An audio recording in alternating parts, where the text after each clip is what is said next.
Oh nein! Oh nein! Arschloch! Oh Gott, sei Arschloch! Du musst auch nicht errichten! Fixmari! Timmy Boy! Ah! Jetzt bin ich, ohne Scheiß, das größte Anzeichen dafür, dass ich alt werde. Ist jetzt war in den 10 Minuten vor dem Stream 3-mal im Klo beim Bieseln und es ist 3-mal was gekommen. Ist nicht gut. Ich hab keine Ahnung, ob sie das schon Herz oder nicht. Da war ich noch nicht so wirklich, noch nicht wirklich da. Timmy Boy kriegst du wieder heim. Phase 1. Phase 2. Habe! Immens, 1 Bier, das war wieder ein zauberhafter Tröter, das ist ein Wahnsinn. An einem Montagabend, 20 Uhr, Kinder, so schauen wir aus. So, jetzt kriegst du mir gleich mal einen Haufen rein. Habe die Ehre an den Selbstspieler, den Moonfire. Die Moonfire, das wissen wir nicht. An die Farbdose, an die kann ich nicht lesen. An den McCloud, an die Bavarian. Was ist denn heute? Ich kann ja nicht lesen. Mr. Patrick, an den Darth oder an den Mehrweg-Affe, an die Farbdose, an den Firehand, an den Urban, an den Alex. Irgendwas mit Unliquid. Was haben die aber auch für Namen? Wer soll das lesen, geschweige denn schreien? Das ist der Arschloch! Das ist der Arschloch! Die Riesen-Emojis sind einfach super awesome. Mr. Flogger, merci, die haben zurück. Ich bin so Flogger, Cool Cat, Broke Cat. Hauptsache Broke Cat. Waren das 3 Emojis? Man hat den Rest wieder irgendwo hinverschluckt. Keine Ahnung. Haben die an den Lautzit, an den Matthias, an den Leffler. Wenn aber da die Sabrina, die reset einfach mal für 13 Monate, einfach weil es kann sich was beieinander auf einen lustigen Abend. Frau Sabrina, den wünsche ich mir auch. Vielen Dank, den wünsche ich Ihnen auch. So, jetzt muss ich wieder runterskriegen, sonst kann ich nur... sonst kann ich wieder die Hälfte nicht lesen. So schauen wir aus. So, sofort wieder Schluss mit den Donations. Ich zeige euch heute nämlich was in die ersten 10 Minuten. Was ich alle 3 Monate mal herzeige, wenn er nice kommt. Muss einfach mal sein. It is what it is. Ich wollte die Ehre sagen. Frankie Boy 41 Monate lauter geschubst. Gibt es eigentlich bald noch, weil ich glaube mittlerweile ist die 3/4 die Mitgliedschaft ist über 40 Monate. Das ist völlig gestört eigentlich. Frankie Boy, mehr ist wieder ein Reset. Der Birger auf einen guten Stream. Timmy Boy, Grützi, fix du mit deiner Scheiße. Hau dann Säcke. Warum du ein Säcke liegt, erkläre ich, wenn es etwas älter seid. Timmy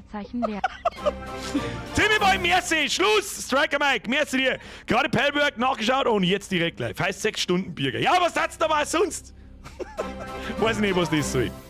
Striker Mike, mir ist wieder ein Resub. Hauptmann, mir ist wieder ein Resub. Metal, Leute, unterhalten Sie mich! Ich konnte nur anschreien. Weiß nicht, ob das alles Unterhaltung zählt. Der Wolfrick! Warum spielen Araber kein Schach? Weil sich die Dame frei bewegen, darf lachen das Smiley mit geschlossenen Augen. Und warum darfst du die Dame frei bewegen? Mr. Wolfrick, wieso darfst du die Dame frei bewegen? Weil der Bohnen ausschaut wie ein Küchenbohnen. So, merci für deinen Sonntag. Merci für deinen Resub. Was essen Bio-Kannibal? Nein, langsam! Mr. B-Mixer! Kein Wunder, dass ich eine Chemo gebraucht habe. Was habe ich dritt? Hab gehört, Chuck Norris Tränen heilen Krebs. Kein Wunder, dass ich eine Chemo braucht habe.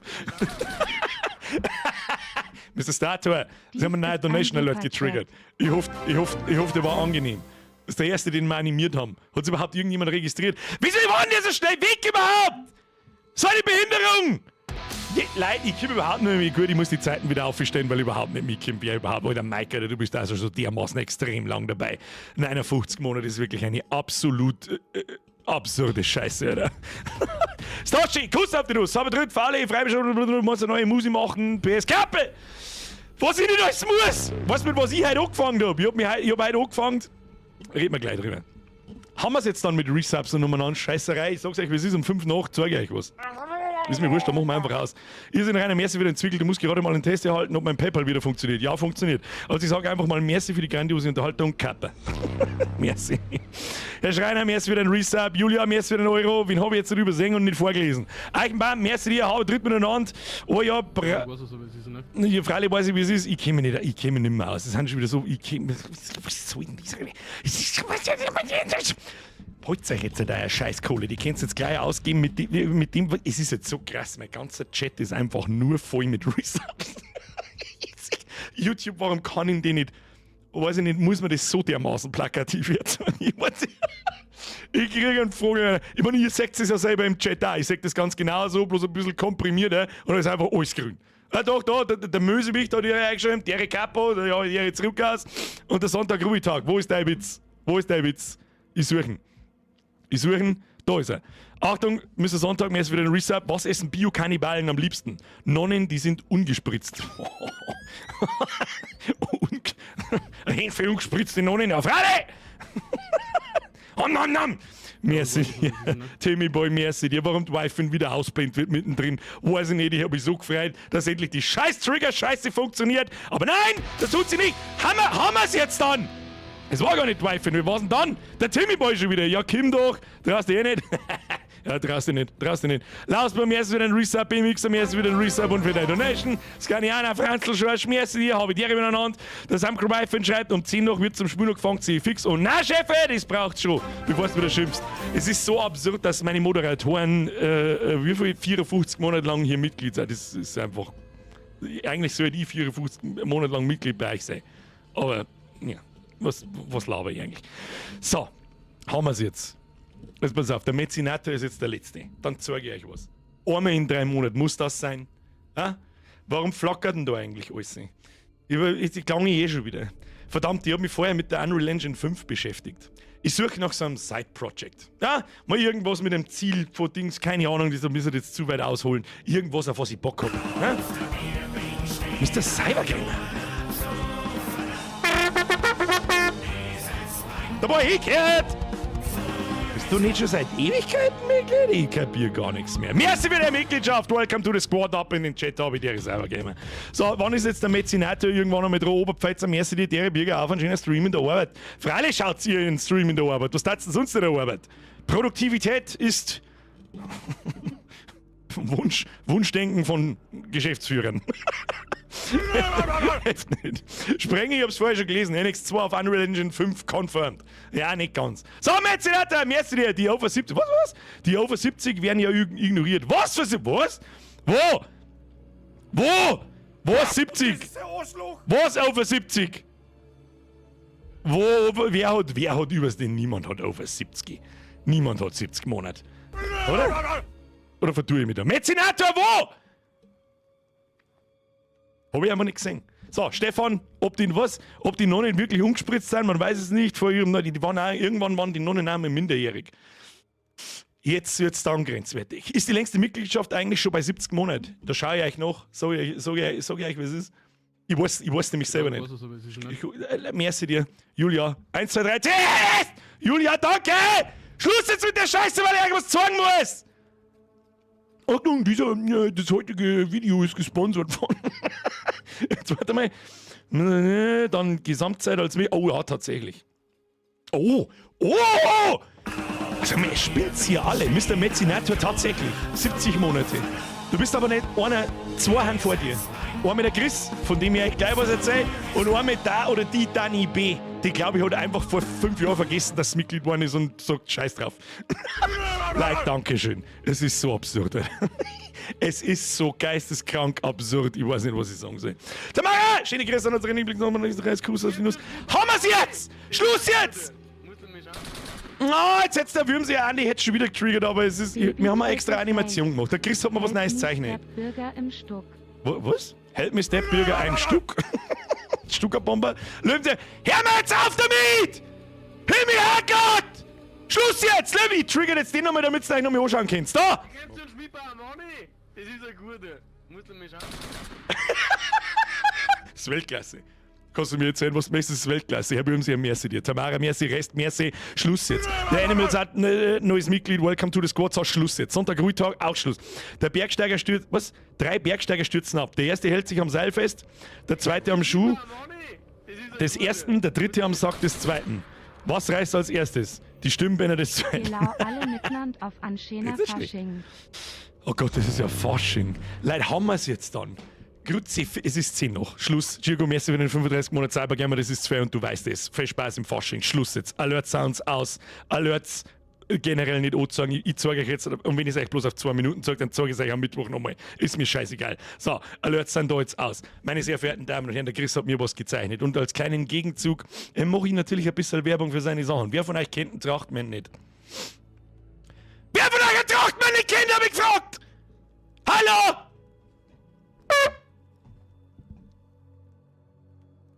Okay? So. Jetzt mal so. Ich habe ein Paket bekommen. Zeige ja nicht so Gaudi hier.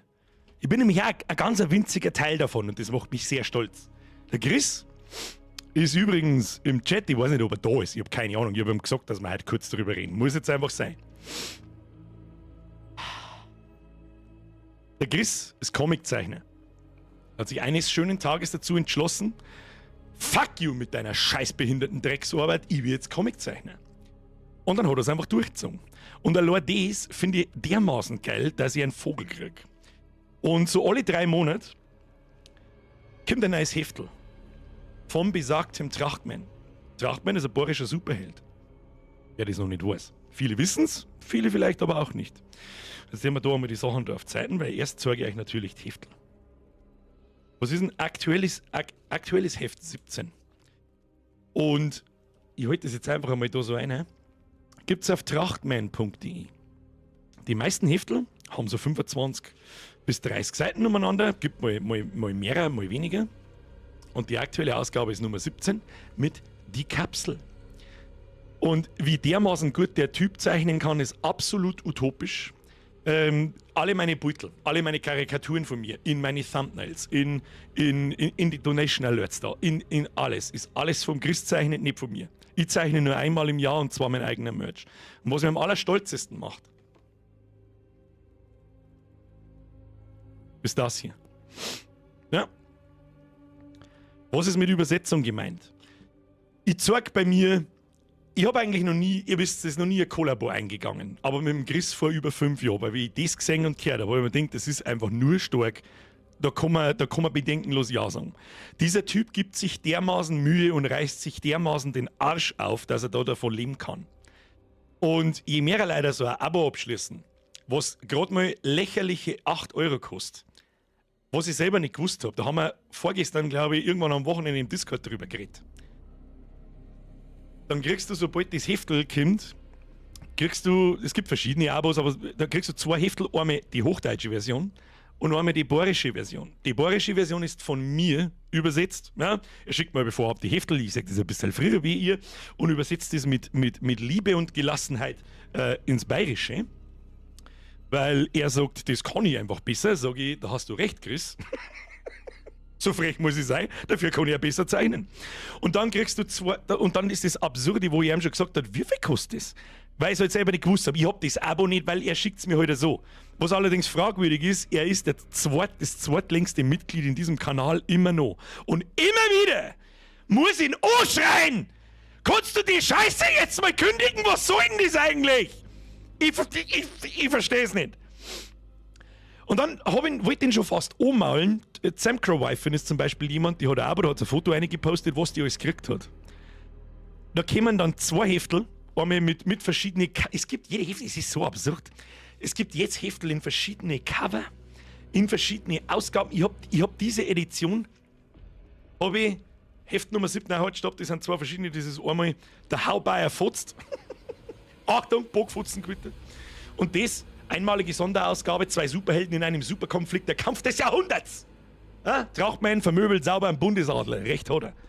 Und dann kommt zu dem ganzen Zeug vor allem in diesem Abo-Ding. Ich glaube, wenn man es so bestellt, er legt immer irgendwas ein. Da wo ich mich frage, warum, Alter, verlange halt wenigstens einen Euro dafür, du Kasperl. Sagt er, nö, der Tag kommt nicht, wo ich für Poster und Aufkleber und ja, Glitzersticker. Große Sticker. Dann ist jetzt mal, die kosten, erstens kostet es Arbeit, die Dinger zu machen, zweitens kosten die Sachen, sich das drucken zu lassen. Die gesamte Vorschau fürs ganze Jahr. Und ich bin dermaßen angefixt über die nächsten Heftel, das kommt so März, April umeinander, steht drin. Da heißt es Bayerisches Battle Royale. Und das Cover schaut jetzt schon so finster aus, dass ich richtig gespannt bin, wann ich das Ding weißt du schon, wann ich das Ding zum Übersetzen kriege. Da bin ich richtig gespannt. Wenn es einmal ein bisschen, ich versuche es ein bisschen alleine zum Schmerzen, ja, lass noch mal ein wenig brutaler sein und mach mal ein wenig finster und so, aber das mag ich nicht so. Dann ist da so ein Riesenprint dabei, signiert von ihm, da herunten, und nicht wie bei mir, das aufgedruckt ist, sondern wirklich draufgeschrieben. 8,80 Euro schreibt übrigens gerade Sam Crow-Wife. Dann ist da Dann ist ein Poster drin. Ich weiß jetzt gar nicht, wie ich das da reinhalten soll. Ja, halt, stopp. Poster Nummer 1 in, schaut mir nach DIN A3 an. Chris, korrigier mich im Chat, falls ich falsch liege.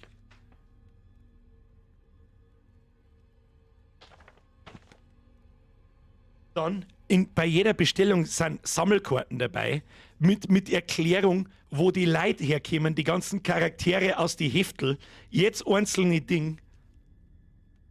Und ob das jetzt bei dem 8,80 € Abo dabei ist, das bezweifelt ich jetzt zwar, aber das hat er mir und mir geschickt, ein kleines, super cutes Brotzeitbredel.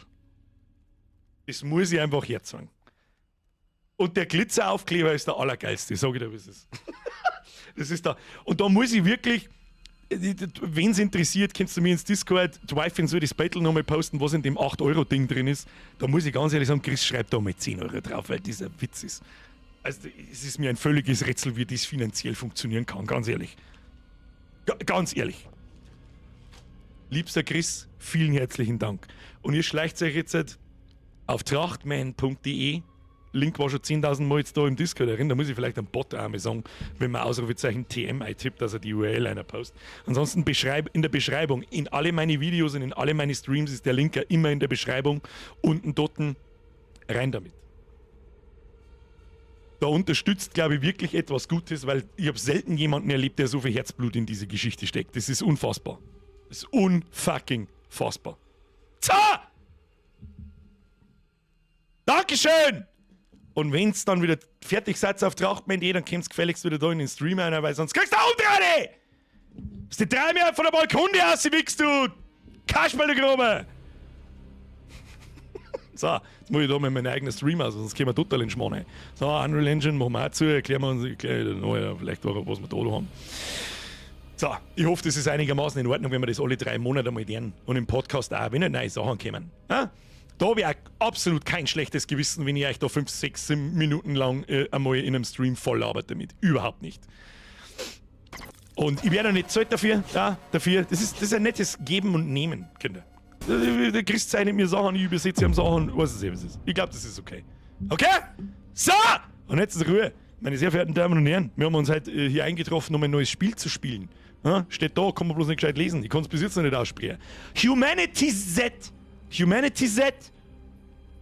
Humanity Z. Humanities. Humanitz. So nennt man es. In der Zwischenzeit, wer jetzt da Donations einer geschissen hat, Herr Köth, Kuss auf die Nuss, merci dir, Crash Moonfire, merci dir, Irgo, merci für den Resub, Cybergamer, merci für den 20er, Kuss auf die Nuss. Zurückziehen, Heftler-Abo abschließen. So. Wird umgeschaltet.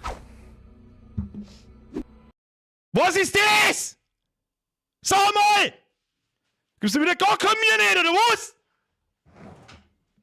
Schon da geschissen! So, wie Sie sehen, sehen Sie nichts. Hören wir mir wenigstens irgendwas? Ich hab da alles eingesteckt gehabt. Oh, der Soundtrack ist aber gar nicht mal so schlecht. Oh, da ist eine Palbelt eingestellt. Ja gut, ich habe mich vertan. Du, ich habe mich vertan. Was ist das? Sagen wir jetzt bald einmal was. Ja, herzlich willkommen. Humanities, so nennen wir es ab jetzt. Startet die Produktion im September 2020. Das Ding ist 3 Jahre in Entwicklung. Kostet auf Steam, glaube ich, ein 20er. Ist eine Mischung, man, da sagt man schon ein paar Battle. Klar, ist eine Mischung aus Project Zomboid, was wir schon mal gespielt haben. Ist so ein Top-Down, Zombie, Apokalypsen, Survival, Open World, Dingens. Und es ist sau laut, sagt sie ja gerade. Du hast einen Lautstärke geregelt, aber das weißt, das fällt dir dann schon ein. Human Tits. So, überspringen, meinst du, ich da Zeit lang habe jetzt da umeinander zum Lesen oder was? Ich bin nicht gekommen zum Lesen, sondern zum Looten. Laut! Okay, jetzt pass auf. Machen wir gleich mal so. Audio. Oh, das ist Musik schon auf 70. Und dann machen wir runter. So, 50, primär machen wir 90. Ist das akzeptabel? Oder wie schauen wir aus? Jetzt okay? Besser? Besser? Ab in den Chat. Anwenden, speichern. Wundervoll. So, aber was mich auch noch interessiert hat, ist, ich habe da keinen Window-Mode. Warum habe ich da kein Fenster-Vollbild? Was? Ich kann nicht mit der Maus rausfahren, was ist das für Behinderung? Ja, gut. Ja, gut, das ist ein Early Access Game, muss man auch dazu sagen. Das habe ich schon sehr lange auf der Liste, dass wir das einmal spielen und ich habe mir gedacht, weißt du was? Der VR-Hype in meinem Kopf, der war ziemlich kurz. Da habe ich letzten Montag sehr schnell wieder festgestellt, warum das VR-Headset 2,5 Jahre da oben im Eck gelegen ist. Da liegt es jetzt nämlich wieder und wahrscheinlich bis 2028. Herr Augmanik, merci dir. Tragt mein Abo ist gesichert. Kuss auf die Nuss. Wahrscheinlich nicht von mir, sondern eher vom Chris. Von mir natürlich auch, also um Gottes Willen. Und ich möchte noch mit Nachdruck darauf hinweisen, ich hab da nichts davon, wenn sie da ein Abo davor abschließt, ich werde nicht bezahlt, sonst irgendwas, das mache ich nur für den Chris, okay? Und das finde ich eine gute Sache, ihr unterstützt da etwas super Tolles. Sag ich dir, wie es ist. So, pimmelt man nicht einmal lang umeinander. Mehr Spieler gibt es auch, Überleben in einer Welt mit anderen Überleben. Überleben in einer Welt mit anderen Überlebenden. 4 Spieler Server empfohlen. Schauen wir mal, was da los ist. Gibt's da einfach so Server noch? Nein, wir fangen mal nicht schon wieder mit dem Server an. Sag ich dir, wie es ist, wir spielen Singleplayer. Leck mich bloß am Arsch. Das sind Einzelspieler. Da, hier, Game Over. Komm, wir haben ein bisschen. Wir haben ein ganz schön gewampertes Kampf für Kaibi. Das ist, ja. Flo! Schaust du das an? Schon 57 Monate. Ich kann aber nicht mit so ein Jahr dort stehen. 8,2 Jahre, da die feiern. Kann man wahrscheinlich nicht einstellen, leider Gottes. Ich tue mich so hart auszurechnen, wie viel 57 Monate sind. Auf alle Fälle 4, fast 5 Jahre. 24, 48, ich kann nicht rechnen, leck mir was. Zahlen im 10er-Bereich, das ist nichts für mich. Sprengi sagt schon, is this the LeBron III? We will see. Beruf wählen, arbeitslos. Passt perfekt. passt absolut perfekt. Das nehmen wir gleich mal so. Spielstände verwalten. Neues Spiel, kann ich das irgendwie benennen? Das nennen wir, pass auf, LeBron III. So, wir können uns anpassen. Jawohl, können wir.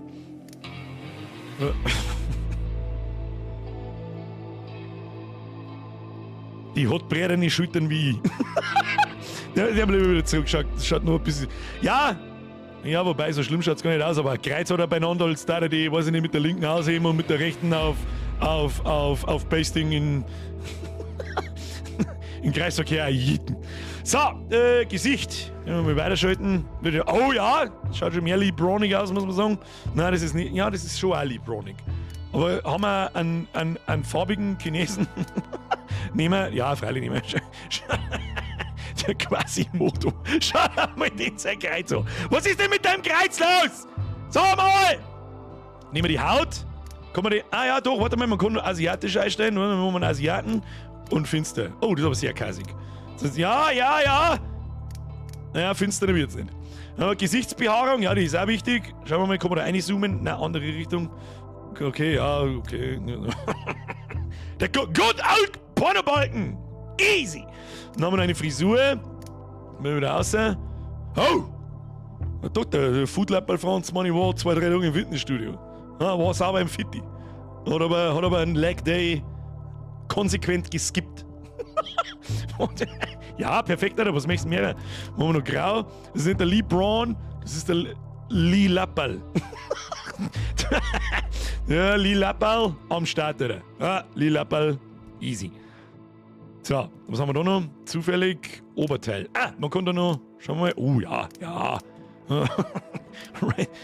Oh ja, Big Brain Time. Foodlapper Franz sowieso. Ja, nehmen wir das, da schauen wir besser aus. Das ist gut für uns. Unterteil. So, da, Hosen.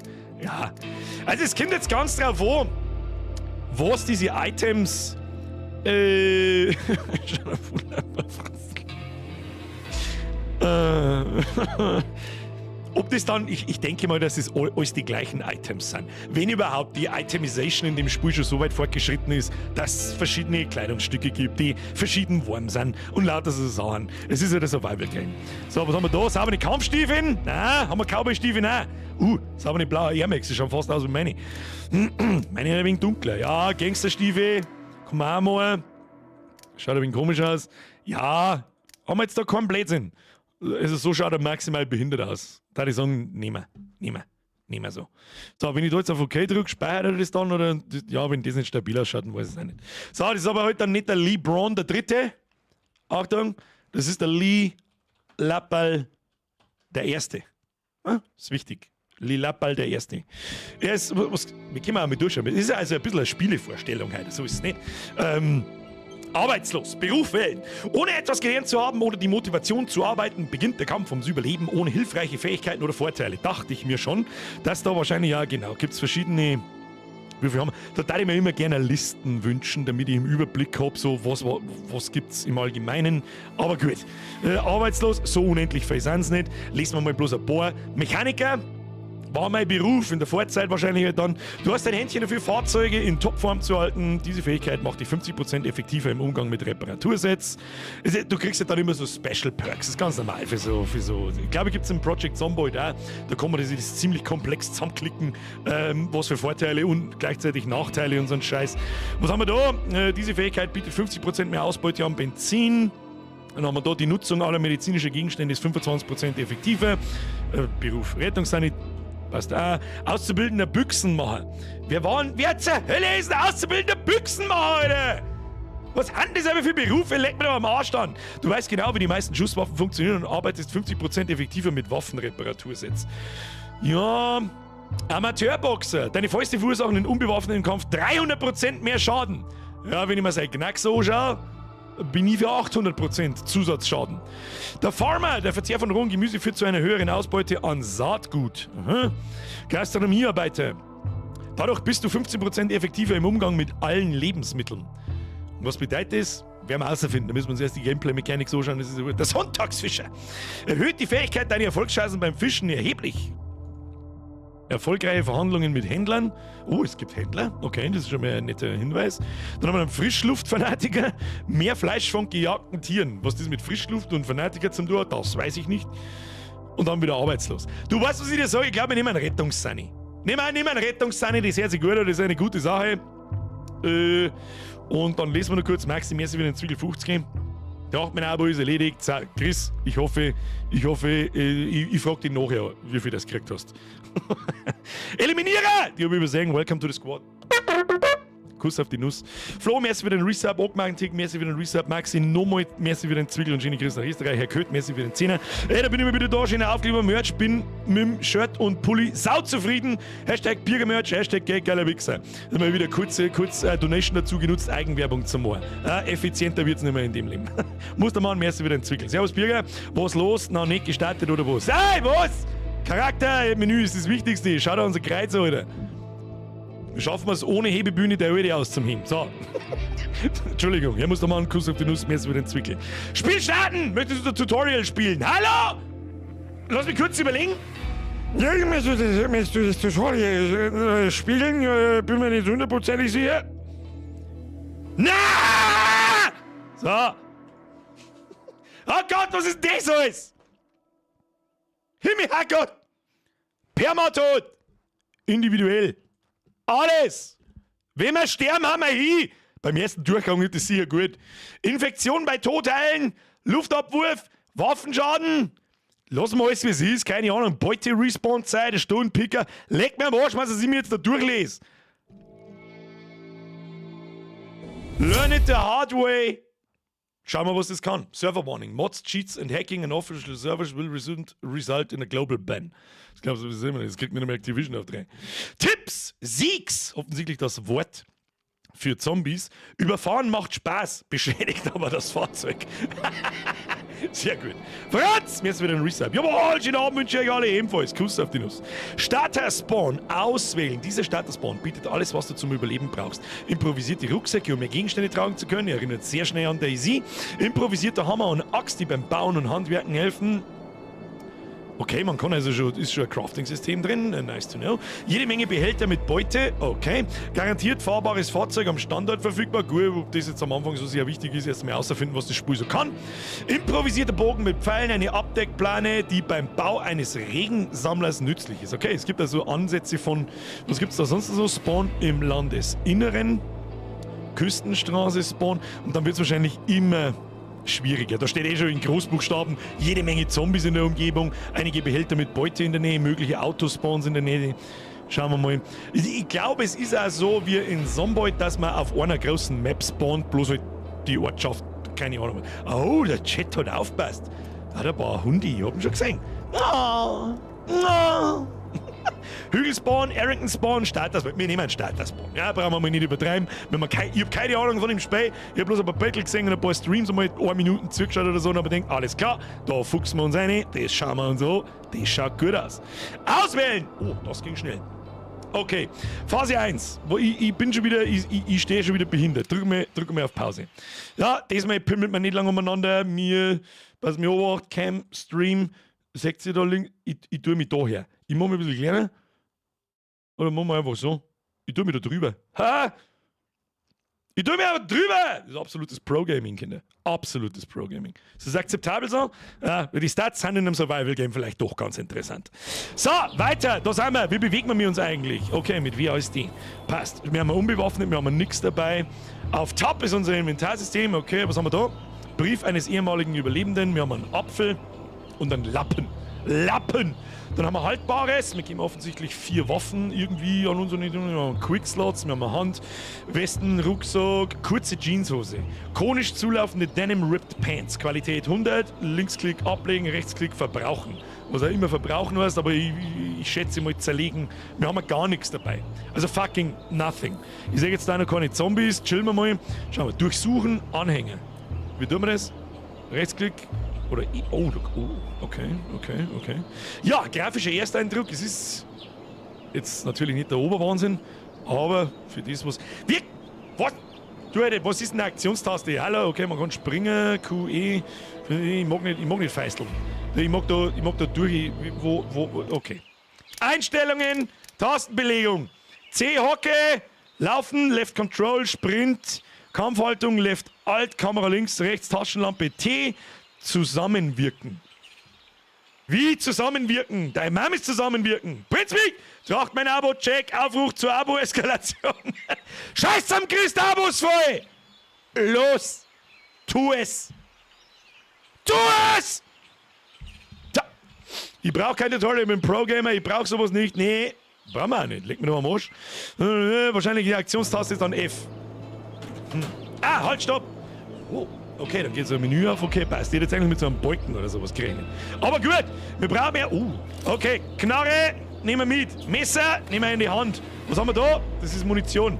Die Frage ist, wir haben ja nichts mehr. Also, Taschen. Ah ja, da kann man in die Taschen und nehmen wir was zum Trinken mit. Warte mal, machen wir mal so. Kann man den irgendwie lesen? Verbrauchen. Weißt du, vielleicht ist es einfach schlecht übersehen. Warte mal. Nutzen. Lieber Überlebender, wenn du diesen Brief gefunden hast, bin ich weg vom Fenster. Aber vielleicht gibt es für dich noch Hoffnung. Der Überlebenskünstler, der diesen Brief findet, soll eine bessere Chance haben als ich. Die Plage ist schon eine Weile hier ausgebrochen. Die Menschen schwinden und die Infizierten scheinen jeden Tag stärker zu werden. Ist vielleicht ein netter Hinweis, nämlich bei Project Zomboid auch so. Je mehr Zeit vergeht, desto schlimmer wird. Die Leute, die noch übrig sind, wollen entweder etwas von dir oder werden dich um deine Ausrüstung abmurksen. Ja, das kenne ich irgendwoher. Die Vorräte werden immer knapper, während die verbliebenen Überlebenden die Insel durchkämen. Auf meinen Reisen traf ich einige Händler, die immer noch scharf auf gute Deals sind. Ich kontaktiere sie über Funk, aber es gab nur manchmal eine Antwort. Mit den wenigen Benzinresten und Bauteilen aus anderen Karren konnte ich mal das eine und mal das andere Auto zum Laufen bringen. Das half mich auf diesem großen Flecken Land herumzukommen. Mir wahrscheinlich, egal. Hin und wieder hörte ich Flugzeuge über uns. Ich glaube, sie werfen Vorräte ab und es haben Airdrops. Seit der Funkturm kaputt ist, kam aber nichts mehr. Das heißt für uns eventuell, wir müssen den Funkturm richten. Ich habe den Turm auf der Karte grün markiert, aber du wirst einige Bauteile dafür brauchen. Es gibt einen Funkempfänger im Musikladen in der Stadt, aber ich konnte nicht drankommen. Den Brief, den behalten wir uns. Das sind so ein bisschen so nice Hinweise, was wir zum Tor haben. Als die Epidemie ausbrach, kam das Militär her. Ich fand Ausrüstung in Waffen an Außenposten und in Lagern zum Schutz vor Infizierten. Einige Überlebende wandern umher. Von ihnen erfuhr ich von Horden, die sich in großer Zahl versammelten und durch die Städte fegten. Sie beschrieben einige als größer und stärker als ein Durchschnittsmensch, als würden die Infizierten mutieren und stärker werden. Stärker als die Viecher, die ich anfangs relativ einfach abknallen konnte. Okay. Einige Überlebende sollen Stützpunkte und Farmen gebaut haben, um sich vom Land zu ernähren. Halte auch Ausschau nach Autos von Preppern. Die hatten wohl eine Vorahnung und haben ihre Knarren ordentlich eingedeckt. Ihre Karren, Entschuldigung. Glaube nicht, dass sie noch am Leben sind. Notfalls musst du dich um zu ihren Autos durchschlagen. Vergiss nicht, Vorräte für den Winter anzulegen, denn mit Ackerbau und Fischerei hast du dann fast keine Chance. Besorge dir außerdem die richtige Kleidung, hier draußen kann es sehr kalt werden. Es gibt auch einen Jahreszeitenwechsel, nice to know. Es gibt Gerichte über verseuchte Zonen auf der Insel, also halte auch nach Gasmasken Ausschau. Klingt aber sehr nach Daisy. Nun, mein Lieber oder meine Liebe, ich wünsche dir alles Gute und hoffe, dass du es da draußen bestehst. Bob Hardy! Okay. Okay. So, tun wir das wieder zu. Passt schon. Durchsuchen tut man auf F. Passt auch. Können wir da irgendwas? Was ist denn das da? Tomatensuppen, Chips. Was soll das ist? Wir fressen jetzt gleich einmal den Apfel. Unser Essen und unser Trinken ist bei 88 und 87. Wie tut man das? Ziehen. Nehmen wir es mal in die Hand. Oder kann man das tauschen? Mit der mittleren Maustasten könnte man es tauschen. Das ist mal ein Quickslot, jawohl. Okay, wenn man dann drauf drückt, wird es instant gegessen. Hey, mit dem Messer in der Ente im Gesicht und dann fuchteln, das ist nix. Suchen wir da noch mehr eine, nehmen wir Chips mit. Rest müssen wir liegen lassen, hilft nicht. Das ist also Phase 1, das erste, was wir brauchen, ist ein Rucksack. Wahrscheinlich kann man den ja irgendwie craften, aber das findet man schon aus. Das findet man mir schon aus. Wir machen jetzt erst einmal keine Gaudi. Zoomen wir mal so weit aus, wie es geht. Schauen wir gleich mal, ob man Autos auch durchsuchen kann. Haben das allgemein... Na, anscheinend nicht. Gehen wir mal da her. Nein. Ja, okay. Schauen wir mal da mal. Na, da liegt eh schon was drin. Was haben wir da? Der Golfschläger. Sehe ich, was am Boden umeinander liegt? Anscheinend nicht, aber dann muss ich den wahrscheinlich einfach nehmen. Wo haben wir den jetzt? An Slot 1. Da ist mir gleich mal einen Golfschläger raus. Zoomen wir mal da so ein bisschen her. Oh, ja, an die Steuerung muss ich mir erst gewohnen mit Q und E, dort Kamera rotieren. Kann ich das nicht irgendwie auch mit der rechten Maustaste oder so? Nein. Haben wir Werkzeugkasten, Waffen. Ja, brauchen wir das Ding wirklich? Nein, merken wir uns einmal. Ja, Rucksack war mir das Allerwichtigste. Aber, ja, wenn das Ding nicht nach einem improvisierten Rucksack, wenn das nicht nach einem Daisy-Rucksack ausschaut, dann weiß ich es auch nicht. Her mit dem Rucksack! Ne, du sollst den Rucksack nehmen. Wenn nicht mit dem halten, zum Nehmen. Hat er jetzt den Rucksack aufgeschnalzt? Ja, tatsächlich. Der schaut wirklich auch aus wie der improvisierte Rucksack aus Daisy. Was ein bisschen schade ist, dass man, wenn man um die Items rundum steht, nicht irgendwie sieht, was da am Boden liegt. Ist ein wenig schade. So wie die es ist. Nehmen wir mal die Knarre. Nehmen wir mal da eine. Und nehmen wir das mal in den Quickslot. Wieso kann man das in den Quickslot da? Weil es automatisch ein Quickslot ist. Dann mit Knarre raus. Kann man irgendwie nachladen? Nö. Steht da irgendwie, was ist denn das für Waffen? Ein Revolver, klassische Cowboy-Handwaffe, 357er Patronen, Slot 3. Haben wir nicht, das heißt, wir legen den wieder in den Rucksack ab und nehmen dafür das hier, weil für das haben wir Munition gefunden. 45er ACP-Moon, was gehört da rein? Erschieße sie alle, 9mm Slot 3, passt in Taschen und Rucksack. Ja gut, das hilft uns auch nicht recht viel. Das ist ein 45er ACP und das war ein 357er. Das werde ich mir in meinem Leben nie merken können. Nehmen wir mal den Bogen noch mit. Was haben wir da? Pfeile. Ja, das ist wahrscheinlich das, was am Anfang dort gestanden ist. Was ist das da? Das schaut ein bisschen nach einer Erz. Oh! Man kann da Erze abbauen. Okay. Interessante Info. Ein bisschen, das Einzige, was mich schon wieder ein bisschen nervt, ist die Steuerung. Mit Q und E die Kamera da umeinander. Kann man da Sachen durchsuchen? Jawohl, nicht alle. Aber, was haben wir da? Schmerzmittel. Können wir brauchen. In unseren Rucksack geht aber nicht Feier, das sag ich dir, wie es ist. Was haben wir? Oh, großer Rucksack. Ist das ein großer Rucksack? Militärrucksack. Kann man den irgendwie nehmen? Lege erst deinen Rucksack ab. Wie tut man das? Kann ich den einfach... Ah ja, und dann wieder daher droppt. Ja, macht Sinn. Dann machen wir... Oh, ja, so lassen wir den... Oh, sauber der Cowboy-Hut. Damit ein Franzen in die Platten einfriert. Was haben wir da? USA-Hemd, Qualität 48%, Qualität 100. Kann man das da rausziehen und am Boni schmeißen? Nö.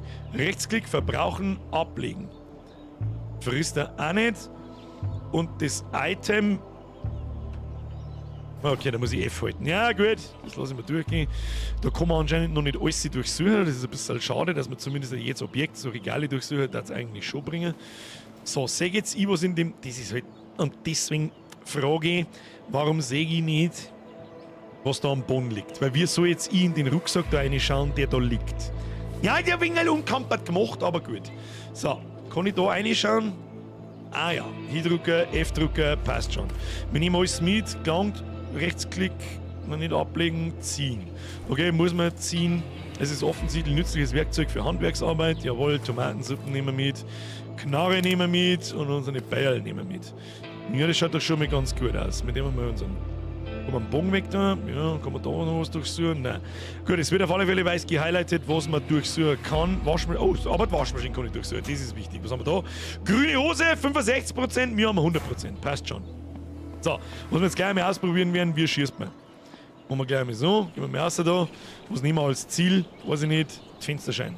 Mit Rechtsklick, machen wir so. Nachladen. Nachladen, wie tut man nachladen? Ah ja, auf R tut man nachladen und dann... Okay! Schießen funktioniert auf alle Fälle. Und man muss immer mit R wieder nach. Ja, okay, das ist relativ intuitiv, das passt. Gut! Ja, gut, dann gehen wir weiter. Aber was ich gerade schon entdeckt habe, ist, da gibt es einen Herstellen-Tab. Schauen wir mal, was da passiert. Was haben wir da so? Okay, Fischköder, Fasern, der Stachelknüppel. Da werden wir einen Baseballschläger und Stacheldraht brauchen. Dann haben wir da so improvisierte Äxte, Molotow-Cocktails, Seile, Reparatursatz, Lappen. Was braucht man mit Lappen? Eine Shirt und ruinierte Kleidung. Kann ich so einen jetzt herstellen? Warte mal. Haben wir... Ne, ein bisschen schade, dass man da noch keinen so einen Balken sieht, dass das ein bisschen dauert, dass wir gerade was, wie soll ich sagen, was crafted haben. Aber gut, da haben wir ein Nähset. Was mich auch schon wieder irritiert ist, ich habe jetzt nur das T-Shirt gehabt, aber keine ruinierten Kleidungen. Woher soll ich nie wissen, was ich dann da dafür brauche? Brauche ich da auch alles? Oder gelangt's, wenn ich Nagel, Faden und Lappen habe und das eine ist nicht so wichtig? Oh, Nagelbomben? Ein Schiff? Was ist denn ein Schiff? So ein Abstechmesser halt. Was haben wir da? Flaschenunterdrücker. Was ist ein Flaschenunterdrücker? Er meint wahrscheinlich einen Suppressor. Also ein Schalldämpfer. Ja, deutsche Übersetzung geht so. Eines der folgenden steht bei Lappen. Wo? Ah, tatsächlich. So wie in meinem jugendlichen Leichtsinn habe ich das wieder überlesen. Eines der folgenden. Steht das sonst noch irgendwo? Weil es sonst nirgends steht, darum ist mir nicht, wahrscheinlich nicht aufgefallen. Ja, also wurscht, da ist ja ich, der Springer hat aufpasst. Wahrscheinlich hat es vorher schon jemand gesagt, aber ist ja wurscht. Was haben wir da noch? Ein Bohrer-Kit, da kann man wahrscheinlich ein Feuer machen, improvisiertes Steinmesser, Speer und so weiter. Ja gut, pimmelt man mal da hin. Haben wir mal sowas wie eine Map. Map! Kann man da, warte mal, ah ja, da ist der Funkturm. Oh, da herunten haben wir mir. Kann man da irgendwas markieren? Machen wir mal Haus, Markierung. Ja gut, braucht kein Mensch. Die Frage ist, in welche Richtung dass wir laufen. Schauen wir da hinten erst einmal über die Straße, ne? Okay, wir sprinten, dann verlieren wir unten da Energie. Unsere Energie geht runter, Essen und Trinken und Temperatur ist anscheinend auch wichtig. Okay. Ich bin gespannt, wann wir den ersten Zombie sehen und was die so kennen. Da bin ich sehr gespannt. Nochmal kurze Übung. Ah ja, zeig schon, da haben wir die Straße. Die Frage ist auch noch, Autos wird man generell stehen lassen können oder haben die, kann man die reparieren irgendwie? Schauen wir mal, gehen wir ein bisschen da rundum. Ja, schaut gut aus. Und Baum kann man offensichtlich auch fällen, wenn wir Holz brauchen und so. Und da ist noch ein Gebäude. Kann man einen Müllhaufen durchsuchen? Nö. Und da was durchsuchen? Nö. Die Frage, ob das gehighlightet wird, wenn ich so weit davon weg bin. Aber gut. Hundshütten! Das war jetzt natürlich da, wenn wir einen Hundebuddy kriegen, dann flippe ich aus. Das soll er schon. So. Oh, da schaut es doch gut aus. Was haben wir da? Okay, da muss man ganz ohne gehen. Ja, nehmen wir mit. Ja, Doppelklick, dass es da umziehen, das war schon ganz. Was haben wir da? Rindfleisch-Jerky. Nehmen wir natürlich auch mit. Chips nehmen wir mit. So, erste Frage. In der Easy ist ja oft so, wenn man Chips frisst, Chips sind extrem salzig und dann geht der Hunger in den Tee und das Wasser nach unten. Also dein Durst wird schlimmer. Das darf mich jetzt interessieren. Rechtsklick verbrauchen. Ah ja, steht sogar in Form von Symbolen steht's dort. Das sind so keine China-Symbole, aber das Essen geht wahrscheinlich in den Tee und das Trinken nach unten. Das probieren wir jetzt gleich mal aus. Verbrauchen, tauschen, Abwehr, verbrauchen. Schauen wir mal. Okay. Oh, das Essen ist auch wieder sofort voll. Jetzt habe ich nicht aufgepasst, wie viel Trinker das wir gehabt haben. Ich glaube 78. Das war da einer Spaß. Naja, gut. Ausprobieren müssen wir alles. Ich sehe da heute übrigens Zero Depth. Da tue ich mich überhaupt nicht runter. Kann auch mal. Was soll ich mit deiner 45er SCP-Moon? Leck mir am Arsch. Bei irgendwas anderes. Oh. Im 4000 km/h gekalkiert. Oh, was ist da? Kochen? Kamin? Einer verbraucht Streichholz oder Drillkit. Okay, das geht in der auch. Backerl ist nichts drin. Was mir probieren wir gleich mal die ersten Sachen aus. Kann ich die Fensterscheiben einhauen und tue ich mir dabei weh. Tatsächlich. Aber ich tue mir nicht weh dabei. Zumindest nicht beim ersten Mal. Schauen wir mal. Gibt es sowas wie Handschuhe? Das da. Könnte eventuell der Handschuhslot sein. Was kann es noch sein? Oder so ein Holster vielleicht oder ein Gürtel oder irgend sowas könnte es auch sein. Wobei der war wahrscheinlich eins drüber und Handschuhe warten aber auch eins drüber. Ja, wir werden sehen. Fähigkeiten. Oh. Ja, da gibt es sogar einen Skilltree, schau dir das an. Die Frage ist, okay, wir haben sowas wie XP. Da war auch wieder ein Balken zur optischen Darstellung, war schön, aber gut, Early Access, sage ich nichts. Überlebender Stufe 0, Fähigkeitenpunkte 0. Dann haben wir Kampf, Welt und Überlebensskills. Da steht nichts drin, da wird man wahrscheinlich, entweder gibt es das noch nicht oder die muss man erst freischalten ab einem gewissen Level. Schauen wir mal bloß grob, was da so gibt. Socken, Säcke kann es auch sein, ja, das stimmt. Aber ich glaube, dass in so Survival-Games sind, glaube ich, Handschuhe immer wahrscheinlicher als Socken. Es gibt nicht einmal in DayZ Socken und die haben sich echt Mühe gegeben mit jedem kleinen Vierlefanz-Scheiß. Da haben wirklich viele von euch sind überzeugt, dass das Socken sind. Sehr viel. Da, Freshmark schreibt Säckel, der Biermann schreibt Säckel, der Purex Säckel, der Bäder, der Chlamydia. Nein, Chlamydia meint das sind Unterhosen. Ja, was jetzt? Säcke oder Unterhosen? Bringt mich im ersten Mal den Zwiegel übrigens. Hab ich noch gesehen, passt eh, dann bedanke ich mich zweimal, das ist ja wurscht. So, schauen wir mal. Ja, super, das wird man nicht. Schnelles Schleichen, erhöht Bewegungstempo in der Hocke, schaltet eine weitere Reihe von Taschenslots frei, weniger Ausdauerverbrauch beim Sprinten, Athleten. Ja, ich sehe schon, ein paar gute Skills drin. Kämpfer, mehr Schaden mit Fäusten, Bogen, bessere Treffsicherheit und mehr Schaden mit Bogen. Das ist mit Sicherheit auch gut. Vor allem ein Bogen ist immer leise, das ist immer stark. Schlossknacken, oh, es gibt sogar Schlossknacken, okay. Und dann haben wir da Basisverteidigung, erhöht die Haltbarkeit von Konstruktionen. Es gibt Basenbau. Da bin ich gespannt. Dieb, die Chance, den Autoalarm auszulösen, wurde verringert und die Verwendung, ja, ich sag schon, bringt schon. Einfallsreich, weniger Rohstoffe fürs Bauen, Plaudertasche, 10% Rebinen, ja, oder ein bisschen so RPG-Elemente, gefällt mir sehr gut. Gefällt mir im ersten Moment sehr gut. Was ist das? Werte, Permatod, ja gut, mit dem Sterben ist es vorbei. Überlebe 3 Tage lang, fange 20 Fische, töte 50 Siegs. Was haben wir da? Spiel, Explosion Kills, Fernkampf-Skills und so weiter, aber das glaube ich scheint nicht. Ist die Frage, nach den Herausforderungen, nach den Challenges, kriegt man da was. Überlebe 3, das werden wir sehen. Herausforderungen, 9 Quadrate zum Chaos, regulärer Fischer, töte einige Siegs. Da hat man sich auch noch nicht so hundertprozentig Mühe gegeben mit dem Menü. Aber gut, das ist alles so Pille-Palle, Scheißdreck, mal gucken. Bis jetzt macht es einen Stornieren, ja, das ist auch immer ganz wichtig. Bis jetzt macht es einen ganz brauchbaren Eindruck, muss ich ganz ehrlich sagen. Project Zomboid schaut grafisch viel schlimmer aus und von irgendwelcher, was heißt schlimmer?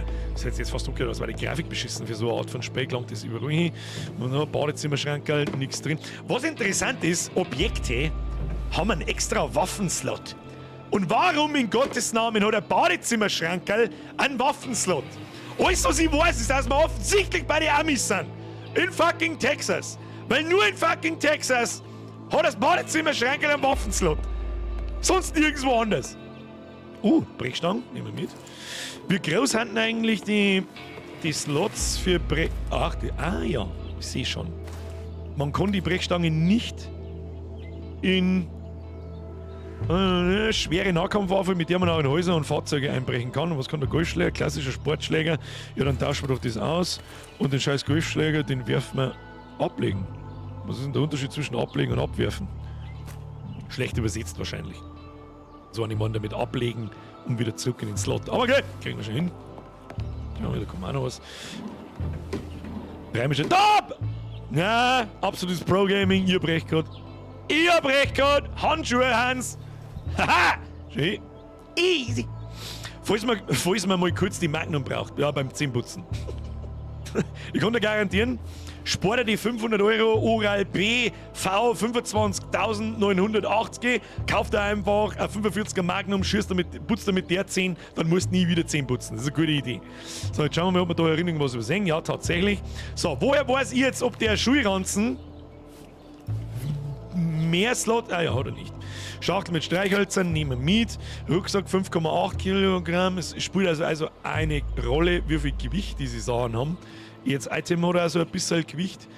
Ist dann die Frage, ab wann dass wir irgendwie beeinträchtigt sind. Ja gut, schaut schon mal gut. Da draußen ist noch ein Schubkorn.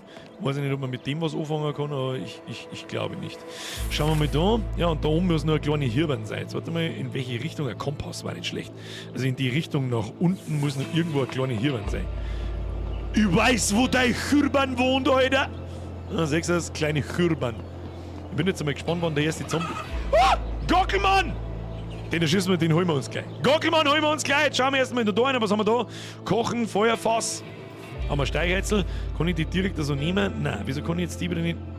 Die nehmen wir natürlich mit. Was haben wir da? Abdeckpläne nehmen wir natürlich mit. Was haben wir da so? Also improvisierte Axt nehmen wir natürlich mit. Was haben wir da?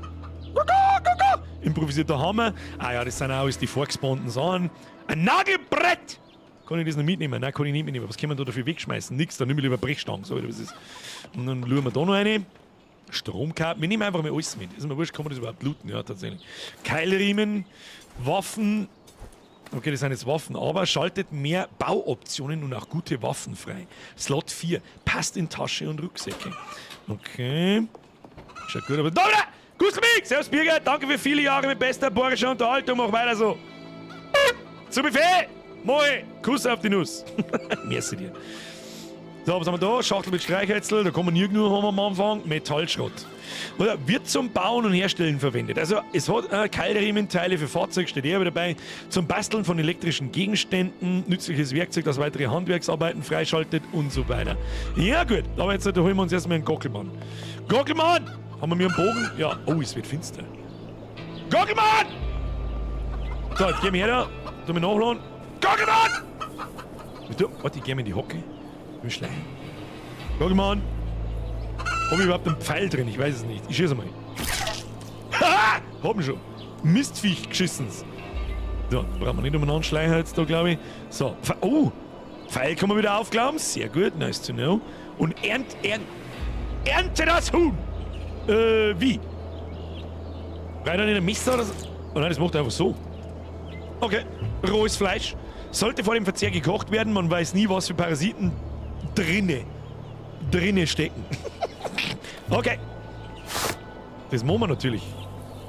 Können wir mir irgendwie Holz hacken oder so? Tu mir die improvisierte Axt her. Handliche kleine Axt kann auf Slot 4 ausgerüstet und in der Tasche Rucksack. Wo ist Slot 4? Der wir mal das Messer weggehen. Und mal so, dass wir das Hacke aus, dann kann man da einen Baum umhauen. Und irgendwie, warte mal. Oh, da liegt so nochmal ein Stein. Nehmen wir mal einen Stein mit, warum nicht? Die Frage ist, blockiert. Warum blockiert? Schauen wir, was passiert. Nehmen wir mal so. Unser Dringer ist übrigens gelb, ich seh's schon.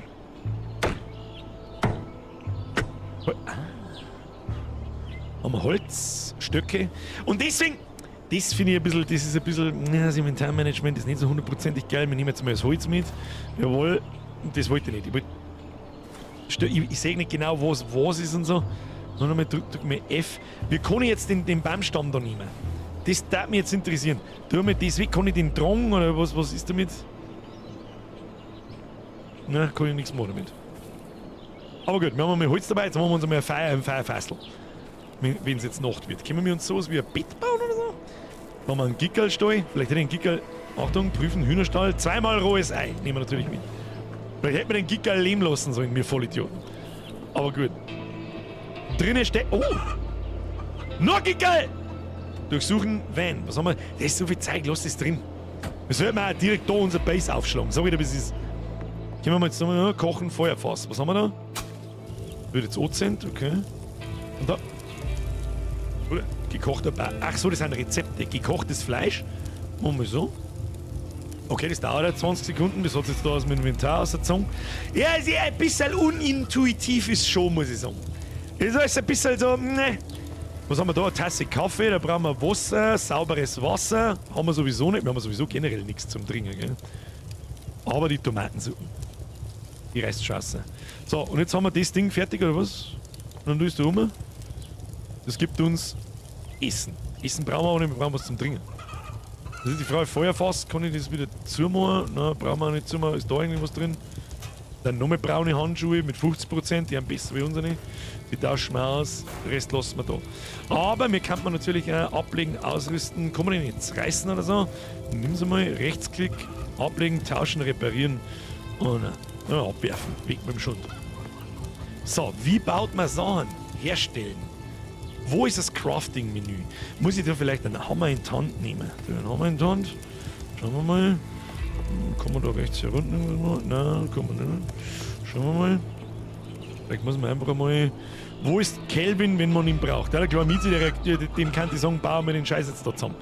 So, werden wir schon rausfinden. Fähigkeiten herstellen. Da können wir eigentlich nichts her. Da war auch geil, wenn es irgendwie grün umrandet, was man herstellen könnte. Da brauchen wir zum Beispiel nur noch Küchenmesser, Holz, Klebeband brauchen wir da noch. Fürs Nagelbrett brauchen wir noch Nägel, Holzwaffe, improvisierte Fackel, Schnapsflaschen. Na gut, da werden wir wahrscheinlich ein bisschen weitergehen müssen.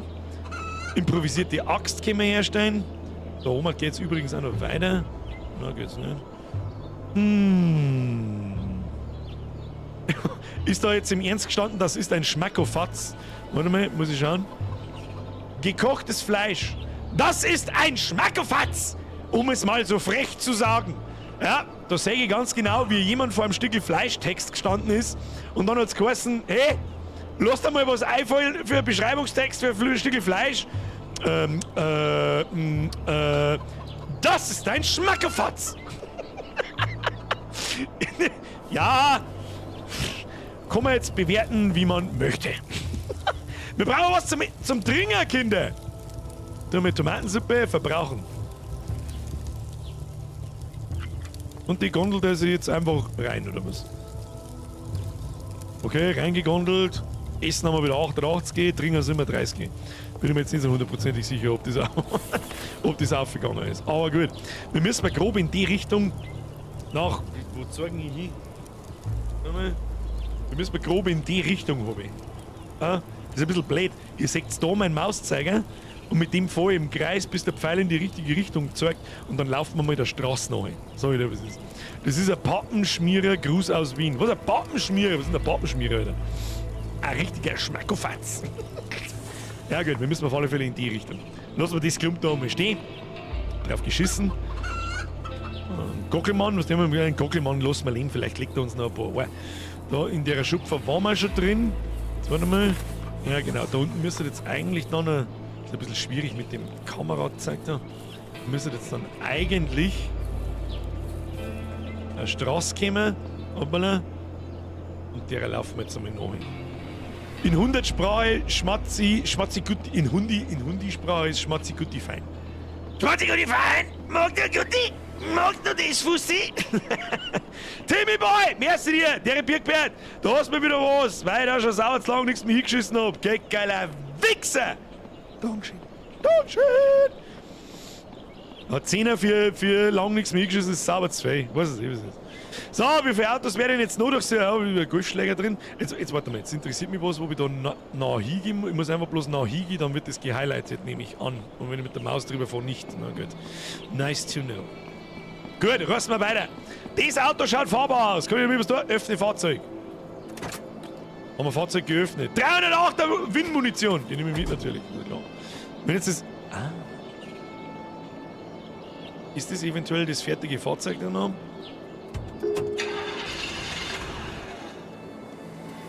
Geht das Ding? Schaut mir nicht an, als würde das funktionieren. Ah ja. Wir brauchen einen Keilriemen, den haben wir, den können wir schon mal reinstecken.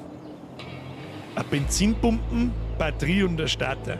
Na ja, gut, legen wir dabei mal rein, Hälfte rein. Ein paar Autos kann man aufmachen, ein paar Kofferräume lassen sie durchsuchen. Apfel fressen wir uns sofort hinein, haben wir keinen Platz mehr im Inventar. Was haben wir da? Schachtel mit Nägeln. Oh, Nägel, genauso wertvoll wie in der IC. Ruinierte Kleidung. Mehr brauchen wir nicht. Chips ist... Wie? Ich hab doch vorher Chips gegessen. Die haben mein Dringer nach unten, also schlechter gemacht. Mein Durst schlimmer gemacht. Und jetzt habe ich Chips, die machen das Essen gut. Macht jetzt einmal keinen Sinn. Lassen wir es einmal drin.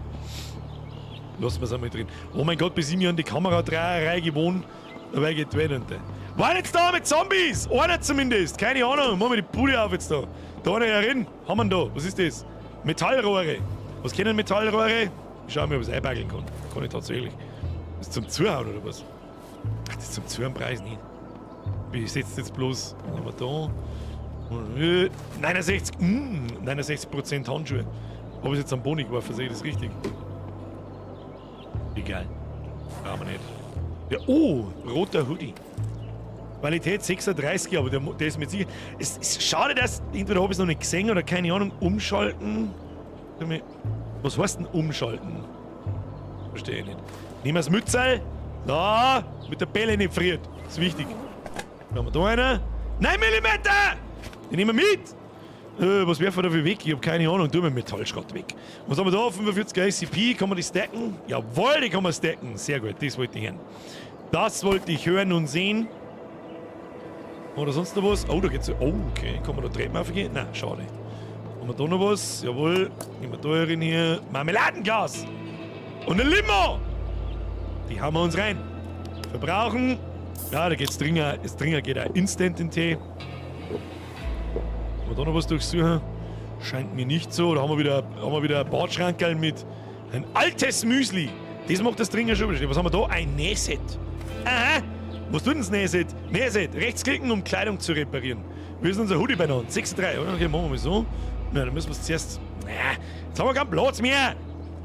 Tu mit. Was ist denn das da? Leere Dose. Nehmen wir das wieder mit. Also pass mir auf. Gehen wir mal raus da, probieren wir mal ein paar Sachen aus. Was kann man da so machen damit? Die scheiß Metallrohre wirfst du mir am Boden runter. Das funktioniert. Dann nehmen wir das nicht in die Hand. Bogen, den wir mal weg. Nehmen wir das in die Hand. Ne? Muss man es auch draufziehen? Nein. Muss man das da draufziehen? Nein. Rechtsklick, verbrauchen, umschauen, reparieren. Ach, und das tut er dann einfach. Und dann ist unser Nähset bei 35%, der Hoodie bei 6%. Ja, Achtung, ab in den Chat. 66%, leer 35%. Das probieren wir jetzt nochmal. Rechtsklick, reparieren.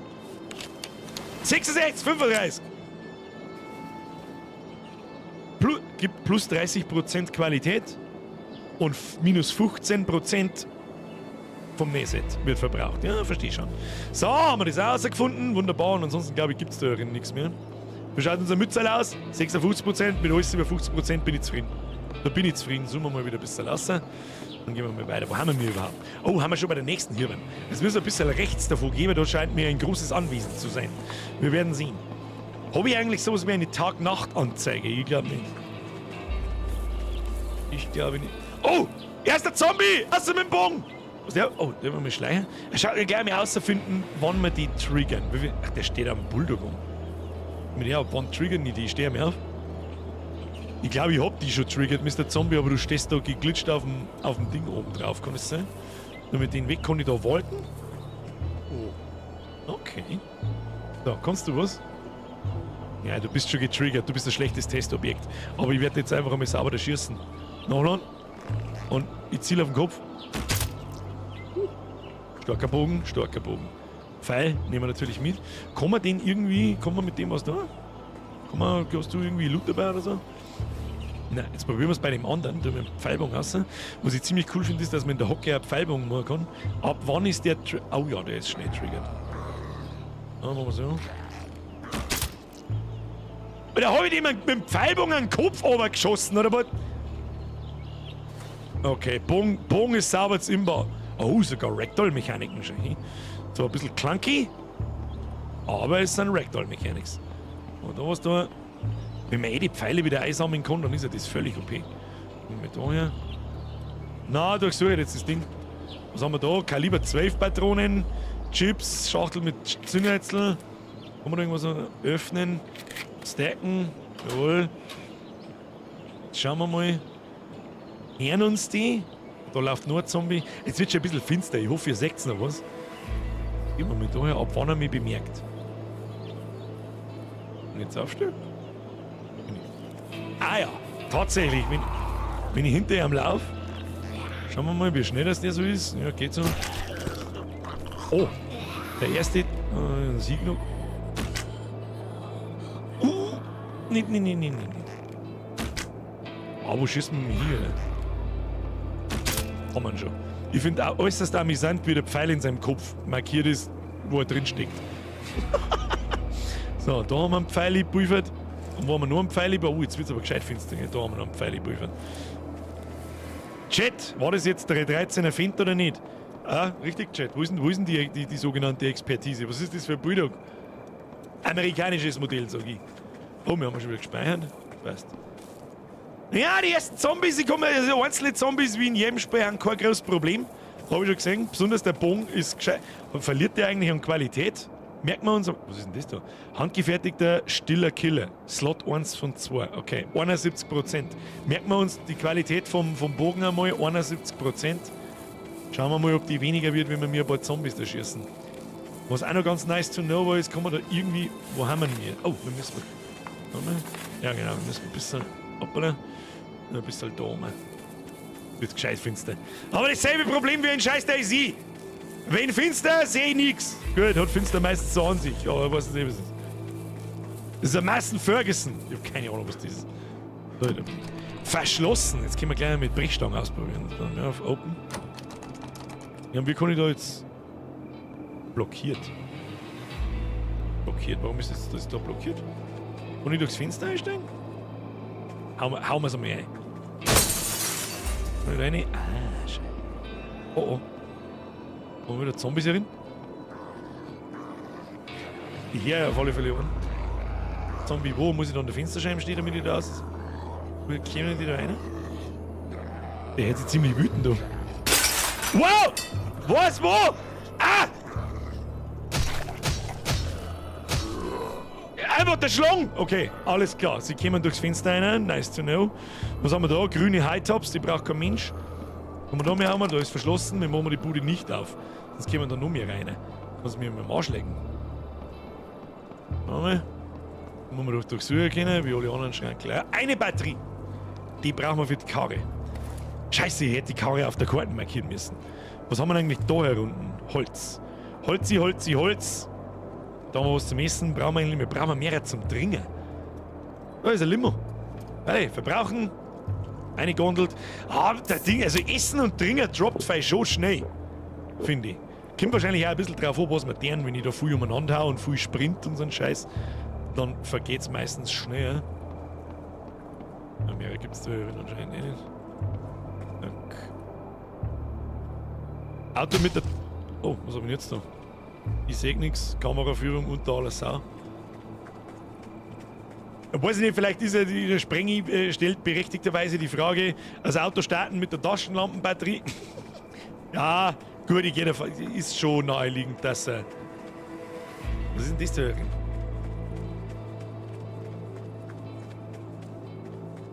da? Finsterer wird's nicht mehr. Nein, da mag ich nicht reingehen. Oh, Zombie-Sepp, den machen wir mit dem Pfeilbogen. Oder was ist? Ah, sauber nachher. Oh, die droppen sogar was. Durchsuchen, Sieg. Da schau hin. Schauen wir mal. Was haben wir da? Flasche Reinigungstabletten. Die sauft man. Ja, sicher. So, jetzt passen wir auf. Da müssen wir jetzt da mal öffnen und stacken. Zack, öffnen und stacken. Ist die Frage, ob sowas nass werden kann, ob es Regen gibt und so weiter. Nehmen wir mal mit. Und ich gehe jetzt auch noch mal zurück und hole die Batterie. Sag ich dir, was ist. Weil wenn wir mir Taschenlampen finden, der wir uns wahrscheinlich 100 Mal einbauen. Ah, wir nehmen eine Batterie mit. Der Bier, der schreit eh schon. Hör die schon trapsen. Hör die schon trapsen, die brauchen wir, die können wir schon brauchen. Nein, da sollst du reingehen. Da ist die Fensterscheibe raus. Berechtigter Einwand, die Batterie brauchen wir. Sag ich dir, was ist. Sag ich dir, wie es ist. Was da? Wir können uns auch mal langsam zum Funkturm bewegen. Oh! Ah, schon hier hat sogar einen Rucksack an. Ja, auch nice to know. Man nicht so viel sprinten. Ja. Damit du. Oh shit, nachladen. Nochmal nachladen. Oh shit. Okay, sauberer Headshot. Pfeil nehmen wir wieder mit. Und durchsucht man eine Taschenuhr. Klicken Sie auf die Uhr, um die Zeit abzulesen, oder fügen Sie zu Ihrem Schnellsteckplatz hinzu, Steuerung Linksklick, Steckplatz 5. Was ist ein Steckplatz 5? Sind das da meine Steckplätze? Das ist doch der Quickslot. Dann? Jetzt haben wir eine Uhranzeige da. Sehr nice. Sehr nice. Was haben wir da? Da müssen wir noch ein bisschen in die Richtung. Da habe ich auch nur einen Zombie umeinander stapfen sehen. Und unseren Pfeil nehmen wir natürlich auch wieder mit. Wie viele Pfeile haben wir noch? 11. Wir haben doch vorher über 20 Pfeile gehabt, oder nicht? Du alle wieder zusammengeklappt. Hätte ich gemeint. Kann man den Müllhaufen durchsuchen? Ich hätte mir gern irgendwie. Oh oh. Oh, die sehen wirklich weit in die Krippe. Ja, leg mich doch am Arsch an. Meister, bist du hier? Nein, oh! Der hat schon 2 gefressen! Stirb jetzt, du Arschloch! Durchsuchen Sieg, was haben wir da? Schraubenzieher. Fragen, den können wir wahrscheinlich brauchen. Wo ist der andere? Ah, Pfeile einsammeln. 1, 2, 3. Okay. Ja, ich sehe da nur absolutes Pro-Gaming. Das ist alles, was ich sehe. Das ist alles, was ich sehe. Ah ja, kann man schon durchsuchen. Der Stacheldraht. Den nehmen wir mal mit in die Taschen. Haben wir noch einen Pfeil liegen lassen. Und irgendwo guckt noch ein Zombie umeinander. Und der LKW schaut mir, oder was heißt LKW? Der Van, ja, Limo. Verbrauchen, dass wir wieder fast voll sind. Los. Ein bisschen reinzoomen, damit wir ein bisschen mehr sieht. Prinz mich! Warum war noch nie ein Türke im Weltall? Weil BMW keine Raketen baut. Cashewnüsse! Prinz mich, messe dir. Timmy Boy! Die habe ich auch schon gelesen. Ich bin aber ein bisschen verwirrt. Ich vergiss, wer schon dran war und wer nicht. Dann haben wir da Stromkabel. Nennt man es mal, braucht man aber nicht. Oh! Wer schleicht denn da so in finsterer Nacht da? Wir nachladen?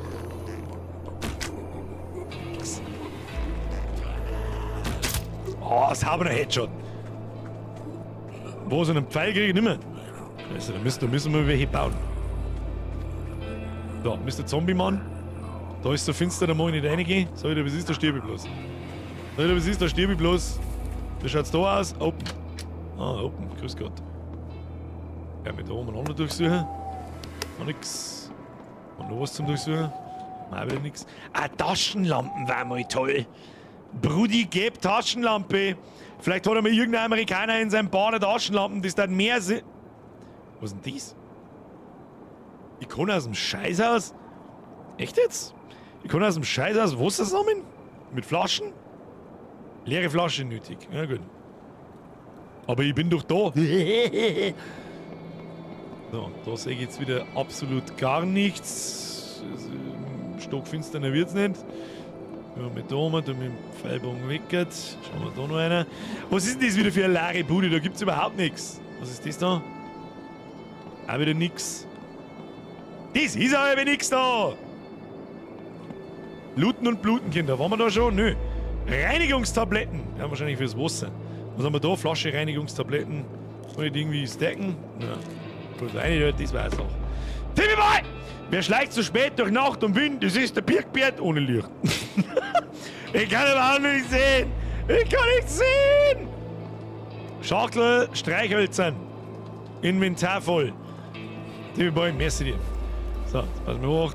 Dann springen wir halt da von der Fensterscheibe raus. So, open. Jawohl. Gut, recht viel mehr gibt's da auch nicht. Weiter ins Landesinnere. Alter, die Map ist voll beschissen riesig, Mann, wenn da herum der Funkturm ist. Ja, sag mal, saufst du? Ja gut, dann hangeln wir uns durch. Das hilft eh nicht. Warte mal, in welche Richtung müssen wir denn die? Los geht's. Haben wir schwer bepackt mit tollen Sachen, die das Leben schöner machen. Hinein ins Weekend Feel. Kennt das nicht mehr? Dann schauen wir mal. Ja, ist schon ein Stück Geld. Ist schon ein Stück Geld. Übrigens sehr gut kombiniert. Frau Weifin, das war nicht sehr Reime-Monstermäßig. Das war nicht sehr Reime-Monstermäßig. Der Schnidl Castro. Ja, hier bin ich da, kann losgehen. Wir gehen jetzt an die Straße und schauen wir, was wir sonst noch so finden. Weil so ein kleines Ziel haben wir ja. Den Funkturm wieder in Betrieb nehmen. Wenn das Auto käme am Anfang nicht ein, oder vielleicht habe ich mich mit dem Auto auch nicht richtig genügend auseinandergesetzt, das muss man auch sagen. Da gehen wir jetzt nochmal schnell hin, weil ich was probieren will. Das Auto hat nämlich im Ganzen einen Zustand und mich würde interessieren, ob man das, wenn man da einen Keilriemen einsteckt, also Items einsteckt und dann reparieren druckt, eventuell, dass es dann einen besseren Zustand allgemein kriegt und dann man dann einfach fahren kann. Oder ob es halt natürlich alle 4 Teile braucht. Davon gehe ich jetzt mal aus. Wie spät ist es in-game? 1:17 Uhr. Ist die Frage, ob in der Nacht da irgendwelche mehrere Sachen passieren. Schlimmere Sachen passieren. So, jetzt schauen wir mal nochmal. Wir da so rundum steppen. Öffne Fahrzeug. Da kann man offensichtlich tanken, Benzin, siphon. den wir jetzt nicht sehen. Benzin oder so haben wir aber auch nicht gefunden. So, und da kommen wir jetzt 61% reparieren. Ja gut, dann werde ich wahrscheinlich... Aber da, der Zustand ist da, aber ich werde erst das Auto zusammenbauen müssen, bevor ich es benutzen kann. Das ist halt wahrscheinlich der springende Punkt. Steigen wir mal ein. Es springt auch nicht an. Also ich bin mir sicher, dass da wahrscheinlich... Was ist denn das da rechts unten? Dubi Crockett, was auch immer das bedeutet. Ich habe absolut keine Ahnung. Ah, ja. Also ich denke nicht, dass es funktioniert. Okay, aber was man der... Oh, jetzt rinnt's. Jetzt bin ich gespannt, ob wir Nase und Kragen werden. Ob das Spiel schon so weit ist. Was wir jetzt da eine Markierung hinsetzen. Und zwar Auto grün. Machen wir da Markierung. Ah ja, ist schon da. Markierung kann ich das irgendwie... Nein, Markierung. Das machen wir. Das schaut gut aus. Okay, lassen wir so. Sieht gut aus und wir gehen mal der Straße entlang. So schnell und so weit wir können. Und ich darf mir sehr wünschen, dass ich mal Taschenlampen finde. Auto markieren, ihr Crash Unfall. Ich glaube, du hängst ein bisschen neu. Ich hoffe, ich habe es zu ihrer Zufriedenheit markiert. Recht gut sehen tut man es nicht, aber wenn man ein bisschen auszoomt, dann geht es schon. Machen wir so. Steppen wir mal ein bisschen weiter. Ein Bogen raus. Oh, was ist denn eigentlich, wenn unser Energy down ist? Ja gut, dann können wir nicht mehr spurten. Ist auch geil, der Anlasser fehlt, aber man hört einen Anlasser dran. Und Batterie ist keine drin, no immersion. Mr. Bürger, ich hab mir's auch schon, ich kenne mich zwingend aus mit Autos. Ich weiß nicht, ob man, wenn der Anlasser nicht drin ist, ob man dann zumindest nicht irgendwas hört, ich hab keine Ahnung. So, was ist. So viel Zünderzl kann kein Mensch verbrauchen in dem Leben. Stacken. Okay, es geht gegen Stacks über 50 Stück. Gut, streichen, sie brauchen auch keinen Platz. Kaliber 12 Patronen. Grutze, fix, ich hab keinen Platz für den Schund. Hilft nicht, müssen wir stehen lassen. Ja, ah! Alter, Zombiehund. Alter, spinnst du? Okay. Fuck off, spinnst du? Hat mich der jetzt bissen? Ja, hat mich glaube ich bissen. Nachladen? Ist er tot? Ja. Pfeil aufgeklammert. Ah, ist der Zombie jetzt wieder abgehauen? Da war klar. Ja, ihr seid so stockfinster, dass ihr einen Scheißdreck seht. Da liegt der Zombiehund. Gut das. No, weiß ich nicht. Okay, das ist neu. Das gibt's in Project Zomboid und in Ding nicht. Und der andere Zombie ist wieder abgehauen. Also. Da müssen wir ein bisschen herkommen lassen. Alter, was war denn das für ein Ton? Ich schieß doch da mit einem Pfeilbogen, oder? Nicht mit einer Schrotflinten. Alter, wer will Pfeile fristen, das Arschloch? Alter, sag mal, jetzt der Schlag ich die. Grütze, fix, was war denn das? Erweitertes Oh! Pump Shotgun! Rein in die Luzi! Aber wir haben keine Munition dafür. Nur wieder 45er ACP-Moon, die können wir nicht brauchen. Erweitertes Schloss. Verwenden, um deine Basis zu sichern.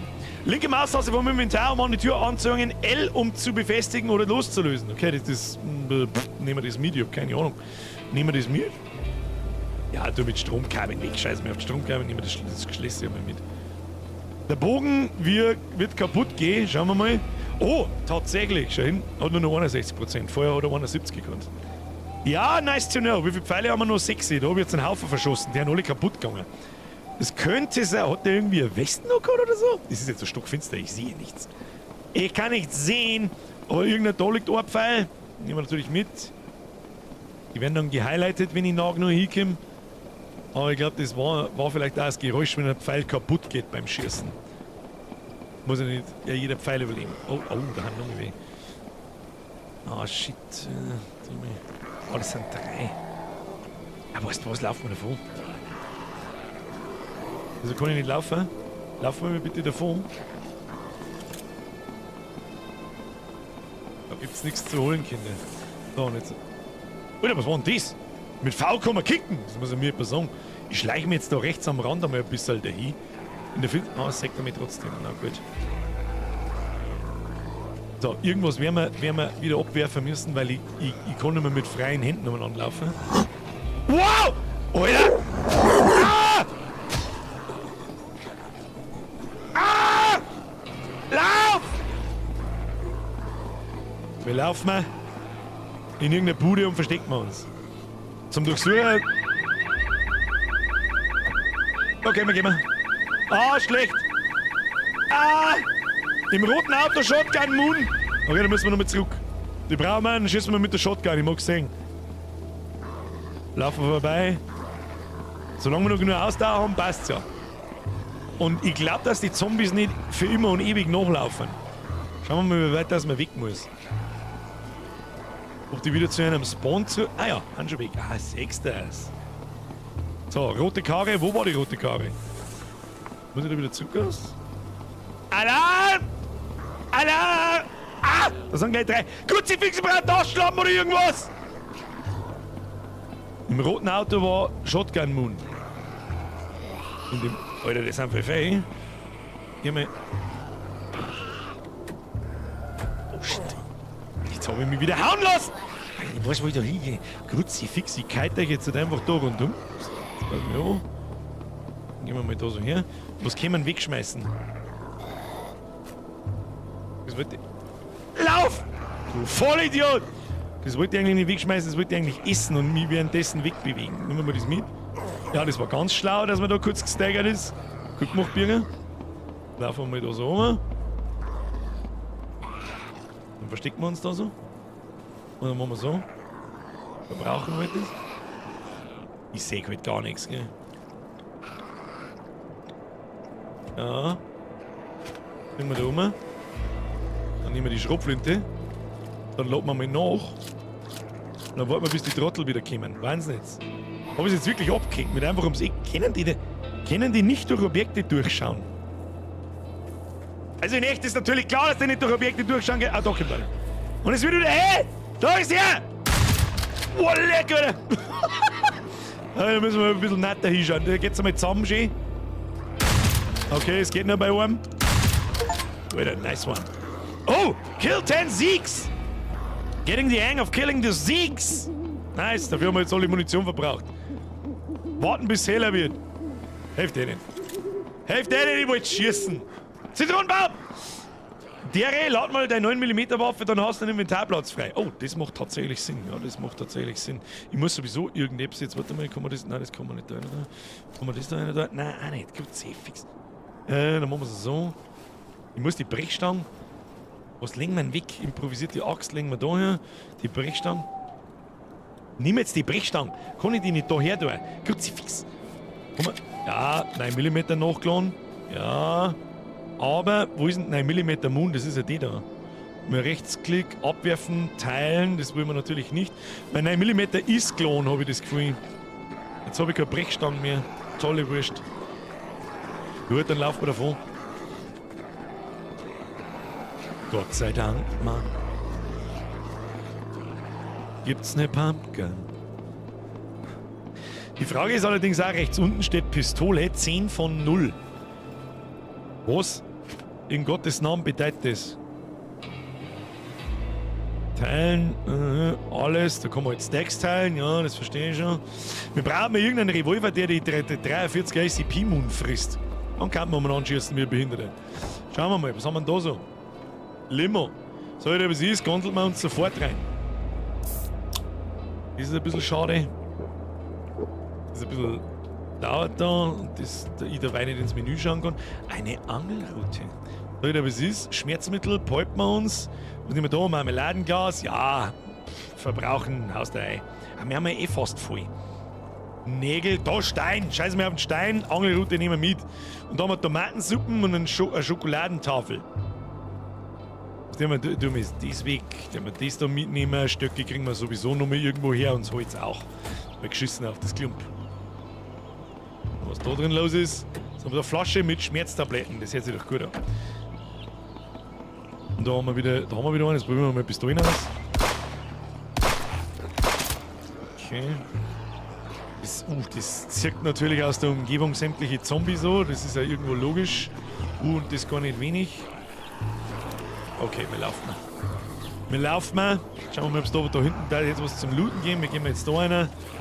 Laufen wir vorne ums Eck. Wow, leck du Fotze! Sag mal, spitzt du! Glaubt, dass dir der Hut brennt, du Wamper der Hut. Zeig dir mal was an. Alter, wie viel sind denn da? Ich mach mir jetzt... Ah, der hört mich auch sofort, gell? Schauen wir mal. Hangt der dann... Ah ja. Die hören was, gehen in die Richtung. Ja, ja, gut. Sag ich jetzt, wie es ist. Machen wir so. Ah ja, haben schon wieder voll. Taschenuhr, da haben wir schon alles. Jetzt schleichen wir mal uns in so eine Bude rein. Das war eine Taschenlampe, war so gut. Ah, wie spät ist aber schon 6:30 in der Früh. Ist schon 6:30 in der Früh. Schauen wir ins Kofferl hinein. Das haben wir da. Ach, kalte Sau. Was haben wir da? Eine Bärenfalle. Kann platziert, benutzt und wieder aufgenommen werden. Dann haben wir einen Jagdbogen. Der Herr mit dem Schund. Spitzhacke. Tolle, schwere Waffe, die auch für den Bergbau verwendet wird. Kann ich die? Das kann ich alles nicht. Was ist denn das da? Slot 4. Was kann ich denn in den Slot 4 rein tun? Das Hacke, aber das nicht. Was ist das wieder für ein Blödsinn? Ja, gut. Machen wir so. Jetzt darf mich langsam interessieren, wie man craftet. Alter, was ist? Wobei wir im Stadium des Craftens sind wir noch nicht angekommen. Ich mag immer noch gerne eine Taschenlampe, oder vielleicht gibt es ja sowas wie eine Kopflampe oder irgendwie so. Wäre eigentlich auch ganz nett. Aber ich hätte gerne eine Schlagwaffe. Und nicht bloß... Oh oh. Da eine Kappe brauchen wir. Schauen wir mal. Tu mir den Jagdbogen.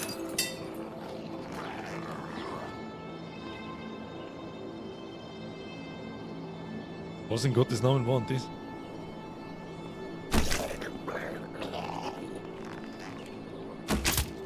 Und Kopf wegbolzt. Pfeil Nummer 1. Pfeil Nummer 2. Oh, der Jagdbogen. Schauen wir mal, hat der Stats oder so? Klassischer Jagdbogen, stiller Killer, 1 von 2. Naja, gut. Geht vielleicht weniger schnell kaputt wieder um improvisierte und trifft vielleicht Klebeband. Haben wir da nicht was basteln können? Jetzt passen wir auf. Haben wir da nicht vorher, warte mal, herstellen? Haben wir nicht sowas wie ein... Oh, wir hätten auch einen Fackel bauen können, gell? Aber da brauchen wir auch Schnapsflaschen. Haben wir nicht sowas wie ein Speer, improvisiertes Steinmesserspeer? Mal Fasern, Holz und ein Steinmesser. Ein Steinmesser kann man aus Steine bauen, ja. Haben wir nicht irgendwie so Küchenmesser, Klebeband und ein Holz? Ich und mein Holz! Holzi, Holzi, Holz! Da müssen wir jetzt mal anhakeln. Was haben wir da? Waffenreparaturset! Jetzt passen wir auf, das ist wichtig. Sag ich dir, wie es ist. Wie schaut es mit unserem Essen aus? Haben wir uns einmal die Tomatensuppe rein? Sag ich dir, wie es ist. Verbrauchen. Was haben wir da wieder? Ja, wir haben sie hier! Wer ist hier? Öffne einmal die Tablettendosen, ob überhaupt was drin ist. Berechtigte Frage. Werden wir uns anschauen. Flasche Reinigungstabletten. Die Rechtsklick öffnen. Ja, 11 Stück Reinigungstabletten. Die Frage ist jetzt bloß, was bringt es mir, die in den Behälter zu lassen? Weil ich glaube nicht, dass man mir irgendwie, es gibt glaube ich keinen Status nass oder irgendwie so. Es hat zwar vorher mal kurz geregnet, dass dann eventuell die Tabletten kaputt gingen. Oder die Qualität schneller beschissen wird. Da die Dosen können wir mal wegschmeißen. Ja, leere Dose, nein, ich mag das Ding durchsuchen. Waffenreparaturset. Und jetzt darf mich interessieren, kann ich damit meinen Bogen reparieren? Außer Abblenden, nein. Was kann das Reparaturset? Nützlich bei der Reparatur von Schusswaffen. Halte die Waffe in der Hand, um sie zu reparieren. Was haben wir da so? Sind wir 30%, 66%? Gut, heben wir uns einmal noch auf. Je nachdem, was für Munition das wir finden. Hier würden sie übrigens Bussi auf Sussi. Boah, ist Blut, die hab ich übersehen! Hey, Birkbert und Zipfe! Ich hab gehört, du hast was gegen Gewampertem mit 3 Fingern. Da hätte ich gern meinen Mittelfinger zeigen, aber hab nur noch einen Bein. Das ist ein Insider-Witz zwischen mir und dem Kani, den kann keiner von euch verstehen. Verstehe ich das dann richtig, dass bei dir das permanent so ausschaut? Der Alte freut sich. Ja? Erst going easy und dann volles Kanonenrohr. Herr Boris Blut, kannst du auf, wie was denn das wieder angestellt? Sag jetzt bitte nicht an Silvester, weil sonst muss ich Sachen sagen, die ich nicht sagen will. Zerfix, wie schnell die Zeit rennt, Alter, Herr Baumgartner. Es ist 9:30, alles klar. Kein Mensch weiß, warum es 9:30 ist. Es ist nichts passiert. Aber looten und bluten wird einfach nicht langweilig. Offensichtlich. So, Waschmaschine, Kühlschrank. Ah, was? Was? Ich hatte meinen Hammer ins Gesicht, du Arschloch. Verpiss dich. Hab nur noch 1,5 Zwangsmische. Was ist denn das? Ah! Zwang, ich schleich mich jetzt da davon. Scheiß Zombie, den lassen wir da drin. So, mach die Bude zu. Ah, mach die Bude zu. Außer zoomen, sehe ich nichts. Oh, jetzt regnet es wieder. Schauen wir mal. Ob in die Schupfer gehen wir rein. Waren wir in der Schupfer schon drin? Habe ich vergessen. So, was ist. Waren wir da schon drin? Ja, oder? Da ist nur ein Schrank drin. Ah ja. Ja, da tue ich mir dann mit der Orientierung ein bisschen schwer, wenn ich mit der Kamera mich die ganze Zeit drehe, gehe wieder raus und vergiss komplett, wo ich überhaupt wohne. Looten und Bluten ist ein Zeitfresser, absolut richtig. Bis ihr Zeit, wir können mal so ein bisschen einen kurzen Ersteindruck-Statement abliefern. Also, ich finde, es spielt sich 1:1 wie Project Zomboid. Bloß, weil Kaliber 12, ach, das waren Schrotflinten, das muss mir etwas sagen. Marmeladengas, Abdeckplane, verschiedene Dinge nützlich sein. Tun wir die scheiß Abdeckplane weg, da ist mir das wichtiger. Kann man auch stacken, schau hin. Was haben wir? Altes Müsli, das fressen wir und das Seil nehmen wir auch mal mit. Wenn man das nicht irgendwie zum Craften braucht, wir haben keinen Platz mehr. Es war geil, wenn Hosen und so weiter ein bisschen mehr, ja, wie soll ich sagen, ein bisschen mehr Platz hätten, weil man ist schon ziemlich schnell ziemlich voll. Was haben wir da so? Das werden wir wahrscheinlich auch einprügeln können. Es spielt sich sehr ähnlich wie Project Zomboid. Für das seit 3 Jahren, ich meine, ich verstehe alles, dieses Grund... Oh, shit. Wow! Used to have a runner! Used to have a runner! Oh, shit, Leute, der frisst schon wieder ohne die Pfeile. Okay, der ist hin. Schau mal, dann klappen wir den Pfeil zusammen. Okay. Das ist was anderes. Ich glaube, so Runner durchsuchen, Sieg... Hat der dann irgendwas an Schmerzmittel? Hey, jetzt weiß ich mich, was bringt denn das Schmerzmittel? Gibt mir das einfach Leben wieder. So, behandeln. Ich behandle mich gerade. Zombie-Sepp, du musst jetzt schnell warten, ich behandle mich gerade. Kennst du das selber wieder nicht? Und Kopf geschossen. Krieg ich den Pfeil wieder, bitte? Nein, natürlich nicht. Fliegt der Pfeil da durch ihm dann durch, oder wie läuft das? Oder ist der Pfeil dann hin, oder? Keine Ahnung. Ist da off? Ich hätte so gerne eine Schlagwaffe. Mach nicht mit meinem Hammer. Ja, mit dem Hammer zu. Bei 15, nein. Bei 15, nein. Bini braucht. Oh, schon wieder ran. Schleichen wir mal. Ja, mal ein bisschen schleichen. Weißt du, wo ich bin? Machen wir da. Oder können wir es nicht brauchen. Ah ja, wir haben übrigens wieder Leben gekriegt. Wir haben jetzt bei 77. Grauer Rucksack, da haben wir schwarze Sportler, schwarze Hoodie. Wie versteckt man es da? Wir schauen mal, wie. Das ist ja auch nicht ganz unwichtig. Oh! Hazy Drip Bier! Sollen wir uns mal ein Bier eingondeln? Ich verstehe die Frage nicht! Gib Gondel! Nehmen wir! Das tut unsere Energie ein bisschen niedriger machen, weil wir wahrscheinlich halb angesoffen sind. Ich finde, es schaut aus wie Project Zomboid 2. Das trifft sehr gut, ja. Inventar voll, dann müssen wir was fressen. Schauen wir mal, wir haben eigentlich voll mit Essen. Ja. Können wir unser Fleisch einmal essen? Nein, wir können das da essen. Verbrauchen und dann können wir die Dosen Erbsen mitnehmen. Also, der Ersteindruck. Es ist noch eine Early Access, das Spiel ist schon eine Zeit lang in der Mache. Das merkt man auch. Man hat sehr viel Liebe investiert, mit was schon alles möglich ist. Was mir jetzt so stark... Was ist denn...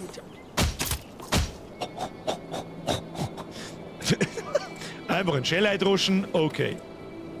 Was ich ein bisschen schade finde, es ist alles noch ein bisschen unkampert. Also als GUI und Inventarverwaltung finde ich noch ein bisschen unübersichtlich. Was sind da, was für Slots, warum, weshalb. Dann das da zum Beispiel, dann trennt man das halt optisch ein bisschen weiter voneinander, wenn ich nur bestimmte Sachen da kann.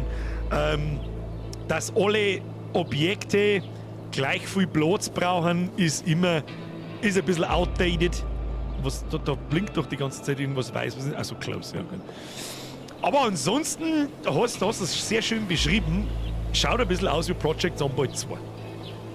Kommt natürlich an der DayZ nicht ohne, das ist jetzt die Frage, wie weit dass sich dieses Spiel noch weiterentwickelt.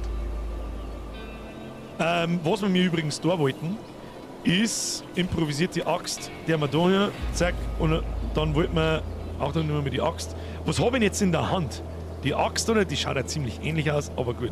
Blockiert, was ist da blockiert? Schauen wir mal, okay, der Zombie ist getriggert. Er läuft aber in irgendeine komische Richtung. Schauen wir mal. Wieso kann ich da nicht durchgehend draufhauen? Muss ich da jetzt mal klicken oder was? Ich finde lustig, dass die da ums Eck laufen. Oh. Nein, nicht nie hauen, geh weg. So, wieder ein bisschen Energy sammeln. Schauen wir mal, wie wir die da in Kopf abdroschen.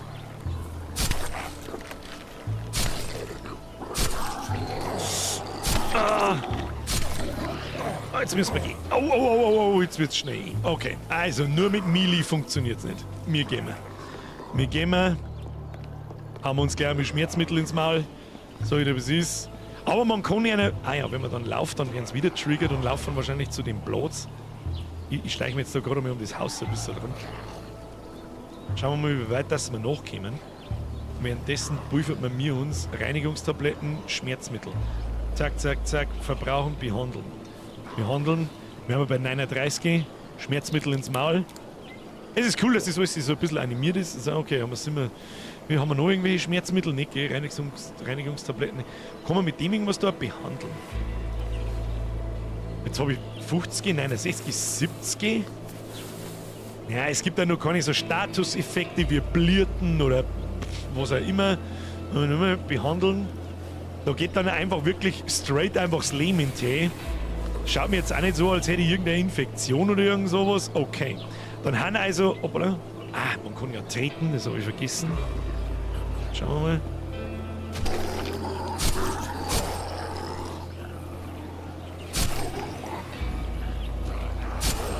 Okay, der ist hin. Okay. Okay, kann man irgendwie schwer zuhören oder so? Was ist der Unterschied zwischen einem Tritt und normal zu? Glück aber gleich noch komplett nach Timbuktu. Ja, Zustand von unserem Hacke 66%. Kannst du mit dem Umhängeschloss einbunkern? Ist eine gute Frage, ob man das ans Haus ohne bauen kann. Können wir mal ausprobieren. Ja. Oh, da habe ich was übersehen. Achtung, da looten wir natürlich hinein. Oh, gelbe Handschuhe. Da, hier 55%, die nehmen wir natürlich. Gelbe Handschuhe, besser. Die machen wir auf, Zündnetzel nehmen wir mit. Oh, Pfeile, jawohl. 40 und eine Schachtel mit Nägel. Die steckt man auch zusammen, sag ich dir, wie es ist. Auf was ich jetzt natürlich nicht aufpasst habe, ist, wie viel Qualität diese Dinge am Anfang haben, wenn wir es auspacken. Schwarze Sportjacke, 87%, 43%. Ob die besser ist wie das Ding, das ist halt direkt der Jacken. Die Frage, ob es überhaupt einen Unterschied macht, und das sind so kleine Details. Das ist unbandig viel Arbeit, das in ein Spiel zu bringen. Das glaube ich gern. Ohne dass ein Bug-Scheißhaus fest wird, Level 9000. Aber jetzt bauen wir uns einmal so einen Speer. Das ist einmal alles, was ich weiß. Wir brauchen, was haben wir da? Stöcke nehmen wir mal. Und Holz nehmen wir mal. Dann gehen wir mal da her, herstellen.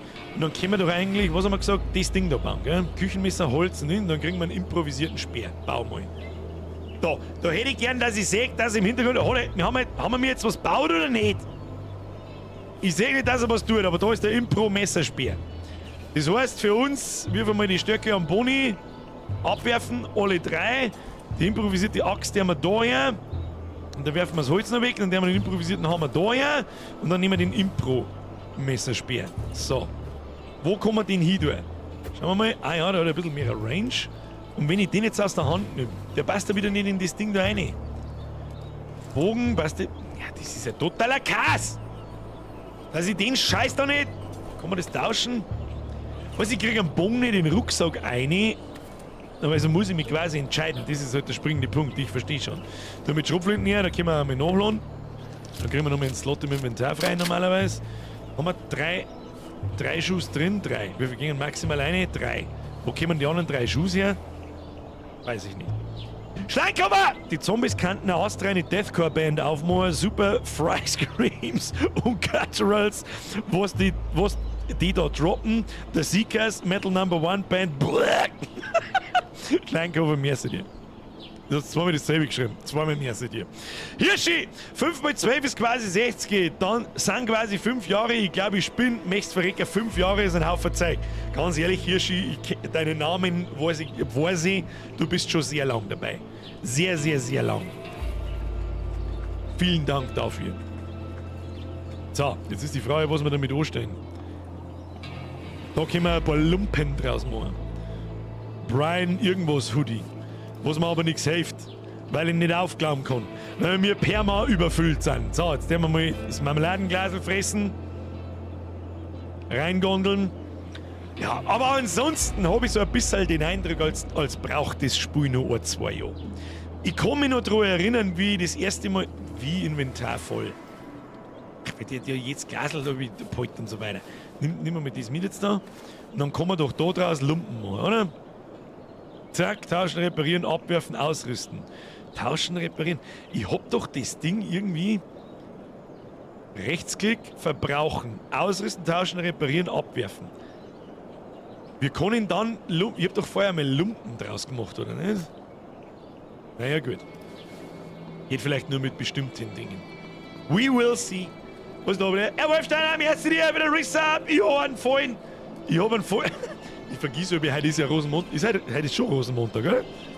Normalerweise war ich jetzt auch um die Zeit beim Opferbeck im Rosenmontagsball und hätte wahrscheinlich 44 Promille im Gesicht. Ach, eben, das ist beim Crafting-Menü. Ja, sag ich aber auch, es ist auch noch ein bisschen sehr unintuitiv. Ich möchte das gern dann an dem Objekt haben, Rechtsklick und was ich draus machen kann. Da hast du absolut recht, das ist da herin. Nochmal zurück. Zurück im Programm. Da wir einen Permadeath haben. Schauen wir da nochmal schnell rein. Ist da noch was drin? Ja, da können wir Feld rausmachen. Jetzt passen wir auf. Herstellen. Da, und deswegen meine ich, ist so unkampert. Was? Any? Ach so, aus Hosen kann ich nicht, aus einer Jogginghosen kann ich nichts machen. Naja, gut. Dann muss ich die anderen Sachen aufklauben. Warte mal, grauer Rucksack, schwarzer Hoodie. Kann ich aus dem was machen? Herstellen? Auch nicht! Wieso nicht? Geht's bloß mit T-Shirts? Weil das da drin ist ja auch ein Hoodie. Ja gut, dann müssen wir es bleiben lassen. Da müssen wir es bleiben lassen. Und da würde ich mir halt gern ein Menü wünschen. Wo haben wir überhaupt? Wir haben da herum. Jetzt durchsuchen wir noch die Hirben da gegenüber. Hey, was wir auch mal probieren können, haben wir mir die Spitzhacke mitgenommen? Scheiße, natürlich nicht. Was kann ich da tun? Was tue ich da damit? Müssen wir wahrscheinlich mal eine Base bauen oder so. Aber die Frage ist, wir haben noch nicht beim Base bauen. Sag ich dir, was ist das? Probieren wir gleich mit unserem Speer aus. Bruder. Starker Speer. Was haben wir da? 45er ACP-Moon. Da haben wir schon so viel, dass ich, wenn ich die Waffen finde, wie viel Schrotflinten weg. Sag ich dir, was ist. Mal. Nicht daher. Da noch nix. Kann auch gut sein, dass wir da schon reinbauen. Ich sag das, was es ist. Schaut alles ein bisschen gleich aus. Da hätte ich jetzt wahrscheinlich mit dem Glasl was sammeln können, aber funktioniert nicht. Lass mich da mal schauen. Oh, da eine Waschmaschine. Was auch sehr wünschenswert wäre, wenn ich da hinter einer Mauer stehe, dass dann die Mauer durchsichtig wird, dass ich zumindest was sehe, wo ich bin und so weiter. Und nicht jetzt mal. Oh, Schnapsflascherl! Da haben wir auch irgendwas herstellen können. Was war denn das gleich wieder? Eine Impro-Fackel. Da brauchen wir Holz! Holz! Der Inventarplatz ist sehr knapp, was aber generell nichts Schlechtes ist. Oh ja, da können wir uns gleich mal was reingondeln, verbrauchen. Weil man sich dann hat man permanent so die man ist permanent dazu gezwungen, sich zu entscheiden. Ne, wir können es eh nicht mitnehmen, dann fressen wir es. Was man mitnimmt, was man liegen lässt. Was in so einem Zombie-Spray durchaus Sinn macht. Aber ansonsten ist mein erstes Gefühl sehr positiv, muss ich ganz ehrlich sagen. Was meint ihr? Kann man schon, ist für 9 Euro. Ein 20er kostet es auf Steam. 9 Euro bei MMOGA. Für 9 Euro ist nicht viel kaputt, sage ich dir ganz ehrlich. Aber ob das Ding 100 Stunden frisst im Jetzt-Zustand, glaube ich noch nicht. Das kommt jetzt ganz stark an. Der Raptor-Hoodie. Es kommt jetzt ganz stark drauf an, wenn wir mal herausfinden, wie man Base baut. Und das sollten wir uns eigentlich noch schnell anschauen, weil ich glaube, wir haben erst Zeit dazu. Kann ich Zombies so locker? Ja, da kommt der Zombie-Sepp, den stechen wir ab. Hab, ich stich die ab!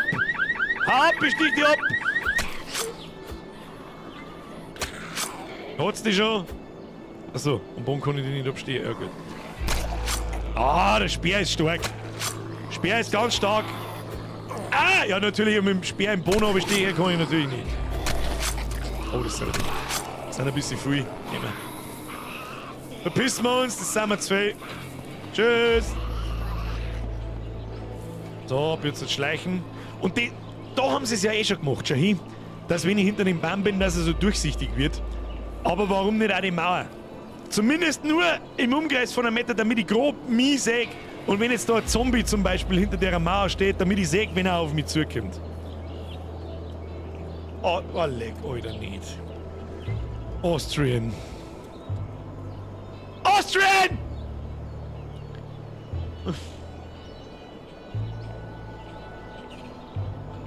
So, zur Info! Der Wolfsteiner, es bin ich. Ich habe eigentlich nur für E-Mail. Ja, habe ich kontrolliert, meinen Namen auf den echten gewechselt, aber YouTube denkt sich, fucker, ja. Das ist nur deine meine Nachzahlung und wer ich am Mittwoch nicht kann. Ah, okay.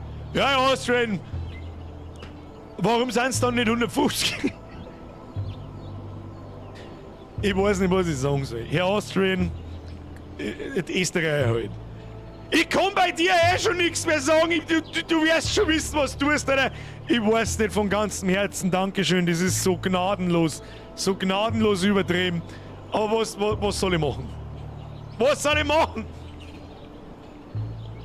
Ja, Austrian, Kuss auf die Nuss. Ich hoffe, Sie haben Spaß. Und du bist der Herr Wolfsteiner. Ich sag das ganz ehrlich, ich werd in diesem Bezug mit goldenen Rahmen werde ich für immer Austrian zu dir sagen. Immer. Forever. Austrian, forever. For fucking ever. Und wie der Philipp der Vlogger schon schreibt, ja, es heißt ja Österreich und nicht Österreich. So. Ich weiß natürlich, vielen Dank, die Alte. Jetzt mal so gemacht, irgendjemand hat was geschrieben. Du kannst skillen auf zweite Inventarreihe. Schauen wir mal, wie viel XP das wir haben. Das habe ich dort, das bin ich nicht gewohnt, das sind sie nicht. Oh, wir haben ein bisschen übergewichtig. Dann leidet wahrscheinlich unser Ausdauer drunter. Schauen wir mal, Fertigkeiten. Wir haben schon einen Fertigkeitenpunkt. Da schon Schlossknacker, brauchen wir nicht, Basisverteidigung, Dieb, Vogelkunde, erhöhte Sichtweite, mit Fernglas, braucht kein Mensch. Bogenschütze, ganz stark. Das war wahrscheinlich eines der ersten Sachen, die ich skillen werde. Und ansonsten schauen wir mal. Powerlifter, trage mehr Gewicht, das ist das nächste. Meisterkoch, Fänger, höhere Chancen, Nahrung im Fallen zu fangen. Athleten, geringerer Ausdauer beim Überwinden und Klettern, das ist auch nicht schlecht. Aber da, tiefere Taschen. Schalte eine weitere Reihe von Taschenslots frei. Das, glaube ich, ist das Erste, was wir machen. Hauen wir rein und wir bestätigen das. Muss ich da oben bleiben oder so? Wir haben auch schon wieder fast beim nächsten Level, bei Level 2. Warte mal, wir können das bestätigen. Leer oder so? Kosten 4. Oh mein Gott! Okay. Die Dinger kosten unterschiedlich viel Punkte. Das kostet 1, das kostet 4. Was haben wir da? Sprinter, weniger Ausdauerverbrauch beim Sprinten. So, wieder, was ist, dann investieren wir in das, damit wir ein bisschen am Progress sehen. Schlossknacker nicht, nehmen wir das, freischalten. Na, hab schon gecheckt. Die Sachen kosten unterschiedlich viele Punkte. Das kostet zum Beispiel 3, schnelles Schleichen. Ist auch nicht schlecht, wenn du in der Hocken umeinander gehst, bist genauso schnell wie beim normal. Das ist jetzt halt hoffentlich ein beschissener Witz, oder? Bist du behindert? Okay, da, nein, ich weiß nicht, was ich tue und danke.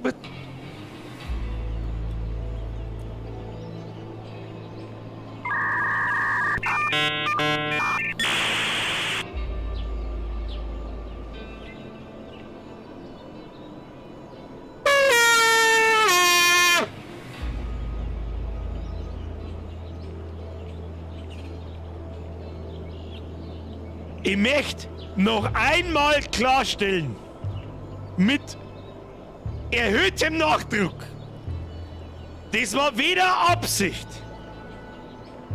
oder ein Hintergedanke, dass du das hier tust. Wer mir das unterstellt, kriegt das braune Ding ins Anüsschen. Bis dahin. Bis einmal so, weißt du schon so, ja, schwierig. Ja. Und dann steck ihm ein Do, also. Und dann machen wir einen Human Centipede. Und der Human Centipede, der geht dann so.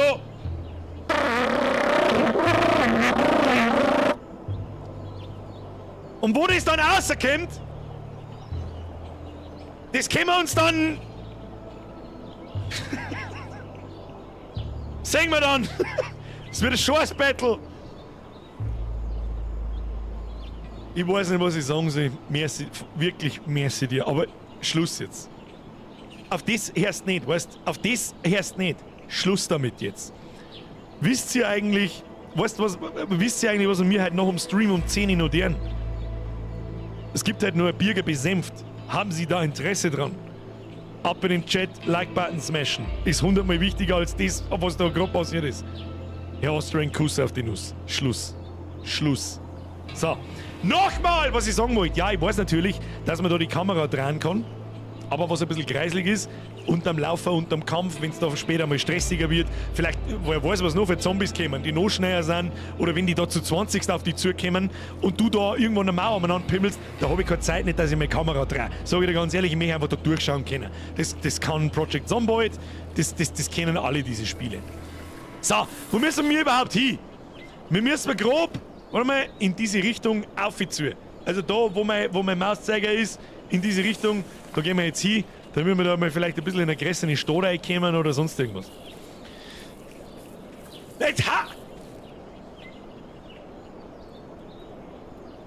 Dann machen wir einen Human Centipede zu dritt! Human Centipede! Wolfric, die habe ich auch schon 25 Mal gesagt. Phase 1, wenn du das tust, dann tust du mit dem Donation-Link und nicht mit dem Superchat.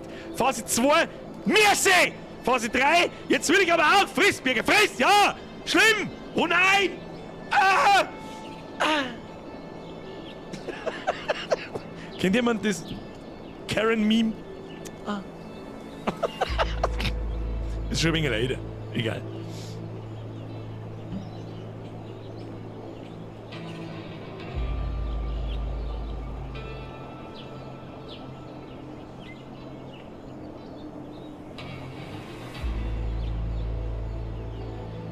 Ich werde jetzt einfach nicht mehr in das Mikrofon einblären, weil jetzt kommen dann gleich noch 5 Leute auf die Idee, irgendwelche golden Rahmen zu triggern.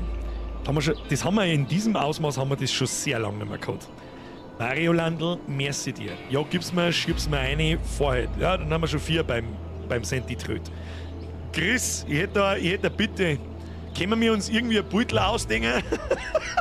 Können wir uns irgendwie ein Beutel ausdenken, wo Leute sich gegenseitig mit einer Tröte sind per Tröte Durchschläge zusammen.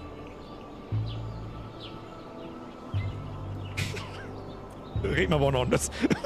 Scheiße, ich mag so Leute, Dankeschön. Ehrlich, bitte nicht wieder völlig aus dem Ruder laufen, bitte nicht. Dankeschön, wirklich. Kuss auf die Nuss. Schluss jetzt. Was schätzt denn, was wir uns anschauen für die Biergersbekämpfung? Ab in den Chat, Schluss hier! Jetzt hätte ich fast schon wieder. Und genau deswegen muss ich die goldenen Rahmen für die Mitglieder retrigger, muss ich auch noch ändern, weil sonst kriege ich einen Anfall. So, wir schießen jetzt da den Zombie über den Haufen, damit er Ruhe ist. Wir machen um 10 Uhr Schluss. Schnauze. Johnny Bremsspur! Kuster, du bist doch auch schon länger dabei. Deinen Namen habe ich schon mal gelesen, glaube ich. Du bist schon länger dabei, wenn ich mich nicht alles täuscht. Kuss auf die Nuss, welcome to the squad, Bussi aufs Nussi. Ab in den Chat habe ich die Johnny Bremsspur, wer nicht mitmacht, ist der Anführer des Human Centipede. So, wir looten und bluten jetzt noch bis um 10 Uhr. Ich habe bloß noch 10 Minuten. Kruzifix nochmal. Was schätzen, was wir uns heute anschauen? Für was wer weiß nicht, was ein Bierger besenft ist. Wobei übrigens, mir ist wieder ein Reset. Zifixe hat gesagt, liken für Bierger besenft. Richtig. Smash the Like-Button. Ihr sollt's nicht, das ist kein Like-Button, Leute. Gut, geil, wer pimmelt da schon wieder umeinander? Ich hab den Pfeil nicht aufgeklappt. Jetzt bringt's mich nicht durcheinander. Jetzt hab ich so konsequent runtergespielt. Oh shit, Motherfucker. Jetzt hab ich so konsequent schön runtergespielt. Jetzt kommt wieder alles durcheinander. Ihr wollt mich bloß sterben sehen, aber ihr werdet mich halt nicht sterben sehen. So schaut's aus. Durchsuche den Sieg. Oh, da haben wir wieder ein Küchenmesser benannt. Schokoladen da, für die gondeln wir uns gleich mehr rein. Sehr gut. Und erinnert mich daran, wenn wir noch mehr ein T-Shirt finden. Da, das da. Ich merke einfach, weißt du schon, ich gehe jetzt in das Zimmer ein, mein Instinkt sagt mir natürlich, es könnte sein, dass da an der Wand hinten dran ein Schrank ist, aber ich sehe es halt nicht sofort. Da muss ich halt irgendwie, ja, da ist tatsächlich ein Schrank. Oh shit, Motherfucker. Oh shit. Nein, geh mir da raus, du Meister. Ich hab da einen Kopf weggeschossen, ich sehe, wie der Pfeil drin steckt, du Arschloch. Ah, hat's dich schon. Alle 3 Pfeile werde ich rausglauben. Alle 3 Pfeile werde ich rausglauben. So schaut's aus. Kuss auf die Nuss. Das ist die Penetration auf die Nuss. Das ist die Nusspenetration. So, kann ich jetzt da mal reinschauen. Da bloß wieder irgendein Raptor, ich brauch kein Mensch. Du, das sieht gut aus. So, was schreiben denn die Dackelbabys? Nein, die nehmen wir nicht. Was ist Birger besenft? Birger besenft ist einfach, ja, was heißt, nehmen wir Format, so wirklich ist es noch nicht. Wir haben es jetzt zwar schon ein paar Mal gemacht, aber nennen wir es einmal Format. Ja, ein Reaction-Format. Wir schauen uns was an. Wir schauen meistens seines Trailer, was auch immer das ist. Das können Spiele sein, das können Filme sein, das können Serien sein, die einigermaßen was vielleicht mit der Popkultur aus dem Gaming da. Oh, da linkt kein lieber 20. Was ist denn da? Das können wir ein bisschen mit der Schrotflinte nochmal abballern da. Zum Schluss, damit nichts passiert. Wo haben wir überhaupt? Wir müssen in diese Richtung aufhören. Achtung, gehen wir da aufhören. So, Vollsprint. Und zwar, erstmal mit der Schrotflinte in die Fresse rein. Ja, gleich mit nachgeladen. Ich hab für alle ein paar Schuss dabei. Da müssen wir ein bisschen weiter rein. Ah, weg mit dem Belly. Gleich neu klar. Oh, da kommen noch ein paar Fei. Weg mit dem Tetz. Kommen da eigentlich mehr? Oh, schau hier, der ist voll fett. Oh! 2 für 1. Oh, er schaut stark aus. Was ist mit ihm? Jetzt sind wir da ein bisschen zusammen jetzt da. Ja, jetzt sind wir ein bisschen zusammen jetzt da. Bist halt zusammen. Nein, kriegen wir 3? Kriegen wir 3? Ja, fast. So, und den letzten stehe ich ab. So, da. Hat nicht viel ausgehalten. Du. Wie? Jetzt haben wir neu geschossen. Ja! Zombies über den Haufen ballern, wird egal, aus welcher Perspektive, einfach nicht langweilig. So, was ist jetzt da? Was ist denn da jetzt wieder passiert? Mr. MRC, du bist doch schon seit 100.000 Jahren bist du schon Mitglied. Was ist denn, wie verstehe? Mr. MRC, rejoin the squad! Kuss auf die Nudes! Welcome to the squad! Gut, geil, mir erst wieder ein Resub. Johnny, mir erst die Ab in den Chat, habe die MRC. Beziehungsweise nicht habe die sondern WB, Mr. MRC. Kuss auf die Nudes. Bierman, mir erst wieder ein 10er. Human Senti tröt wo? Human Senti! So, da! Haben wir's jetzt! Kruzifix! So, Schmerzmittel, behandeln! Rein in mein depperte Gosch! Kiten geht aber ganz gut, so wie es ausschaut. Ja, ich habe auch so ein bisschen den Eindruck. Es ist die Frage, wir haben ja vorher in dem Brief gelesen, den man zum Start kriegt, mit ein paar so subtile Hinweise auf bestimmte Dinge wie dem Funkturm und so. Jetzt weiß ich wieder nicht mehr, wo wir hin müssen. Kruzifix rechts außen müssen wir. Da kann man aber nur schnell durch die Bude durchschauen, weil in der waren wir am Anfang nicht, da waren so wie Zombies. Schauen wir da noch eine, gehen wir den Bra. Haben wir schon so weit, dass wir die Hälfte schon liegen lassen. Alles finden wir, bloß keine geschissene Tasche. Was haben wir da? 556er Munition. Heißt also, es gibt auch Sturmgewehre. Wir sind voll geladen, können wir irgendwas dringen? Haben wir was zum Dringen? Tomatensuppen? Hau da mal Tomatensuppen ein. Unser Essen geht uns so langsam ein bisschen aus. Und ich darf mir gerne irgendwie... mal schauen, ob wir uns die Base-Building-Sachen anschauen. Ich bin ein bisschen unschlüssig, bin ich jetzt nicht auch so ehrlich, sag ich, was ist. Ob sie das rentiert, nochmal zum Späner unten. Wenn, dann müssen wir uns beim nächsten Mal mit dem Base-Building ein bisschen auseinandersetzen. Mal schauen, wie das Fischen funktioniert. Aber ansonsten habe ich... Oh, der Cricket-Schläger. Was kann der Cricket-Schläger? Weiß ich nicht. Können wir nicht brauchen. Da haben wir nur so. Weil sonst habe ich so ein bisschen das Gefühl, und das ist jetzt gar nicht negativ gemeint eigentlich, dass ich die nächsten 30 Stunden Gameplay in dem Spiel so richtig wieder vor mir sehe. Das habe ich zwar bei Palworld auch gemeint. Und dem war überhaupt nicht so. Aber es fehlt einfach nur ein bisschen an Komplexität, habe ich das Gefühl. Da gibt es einige Paddel, die hier sind rein, da hast du absolut recht. Ja, dann schießen wir mit der Schrotflinte da noch rein. Für 9 € ist nicht viel kaputt, ganz ehrlich. Also wirklich nicht. Für 9 €. 20er ist vielleicht am Anfang ein wenig viel. Ich werde das Spiel wirklich hart unterstützen, wo ich sehe da, das kommt jetzt darauf an, was da die nächsten. Dann haben wir, noch eine Schrotflinte, 36% und unsere hat 36%, okay. Alle Schrotflinten in dem Universum haben 36%. Haben wir da noch rauf. Wir haben noch in die nächste, bis zur Kreuzung gehen wir noch rauf. Schauen wir uns noch, vielleicht haben wir dann weit genug, dass sie vielleicht noch irgendwas tut oder so. Irgendein neues Ereignis, vielleicht noch ein neuer Zombie-Typ. Mittlerweile haben wir ja auch Runner mit dabei, je weiter dass wir fortschreiten. Da kann man nichts mehr. Ein geiles Story-Game war es wieder. Das stimmt. Habe ich zum Beispiel Uncharted auf dem Plan stehen. Das wäre so das nächste, was für die Montage geplant ist. Beziehungsweise Uncharted. Oh, Kippen. Was kann ich mit denen? Diese können beim Handel wertvoll sein. Handelsgegenstände, okay. Was haben wir da? Benzinkanister, ein Energy Drink. Gibt einer Ausdauer einen Kick und eine Schnapsflasche. Ja, ich kann nichts mitnehmen. Also die Slots sind schon sehr... Aber das waren jetzt mal wieder Items, die man so noch gar nicht... Uncharted ist gleich Zucker, was sagt ihr? Oh, Nachladen ist eine gute Idee, Mr. Jodelmax. Absolut richtig. Was sagt ihr? Haben wir ab nächster Woche Bock auf ein neues Story-Game? Uncharted? Habe ich ein sehr gutes Gefühl dabei. Uncharted ist ein unfassbar... Ich habe noch nie Uncharted gespielt, muss man dazu sagen. Ich werde deswegen mit dem 4. Teil gleich anfangen, weil es einfach der neueste ist. Schauen wir mal, ob da noch ein paar so Zombie-Pümmel umeinander laufen. Oh, das sind noch welche. Oh, das schaut nach Military aus. Das sieht nach... Oh, da haben wir einen Stinker. Stinker! Oh, der Ritter. Okay. Da haben schon ein paar mehr Viecher am Start. Schauen wir gleich mit nachladen. Ein bisschen zusammenlaufen lassen. Ja, vielleicht ein bisschen netter herlaufen lassen. Weg, bam! Ja, aber nicht zu nah, sonst triff ich bloß einen. Oder gar keinen! Oder 3! What the fuck? Okay. Ah, da kann man schon mal reinballern. Das ist mal Pistolen aus, was mit der geht. Muss ich da eigentlich... Wie läuft das?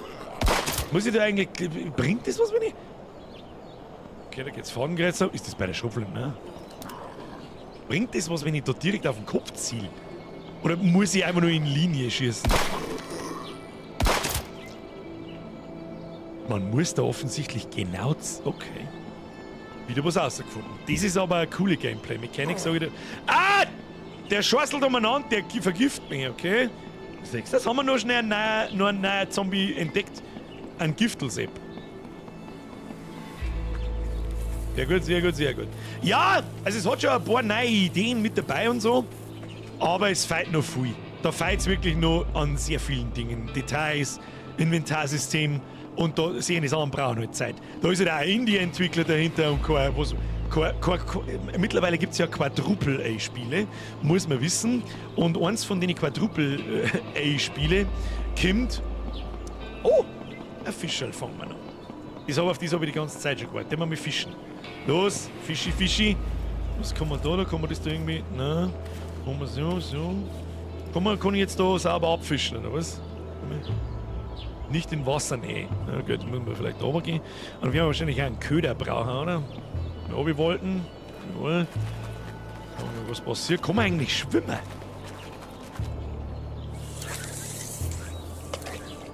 Du brauchst einen Köder. Herstellen, Köder, da brauche ich einen Barsch. Aber was war zuerst da? Das Huhn oder das Ei? Wo kriege ich jetzt hier einen Köder her? Was kann man als Köder benutzen? Warum angelt ihr jetzt mit meinem Rucksack? Ja, Bugs kann man drüber hinwegsehen bei Early Access Games. Jetzt liegt mein Angel einfach am Boden und mein Rucksack macht irgendwelche komischen Sachen. Okay, jetzt haben wir ihn wieder tot. Ja, mein Gott, jetzt sind die Sachen passieren. Was haben wir da? Pistole, die können wir da her tun. Sind auch noch Sachen, die wahrscheinlich noch nicht funktionieren. Aber gut. Wenn es ein AAA-Titel wäre, dann wäre es verbuggt ohne Ende. Absolut richtig. Dann wäre es schon 4 Mal abgehackt. Und so, einen letzten Schrotflintenschuss geben wir uns noch. Tatsächlich muss man da zielen. Das habe ich natürlich nicht gewusst. Ich habe gemeint, das ist wie bei Project. Probieren wir es nochmal. Oh! Ja, Nolan, so immer!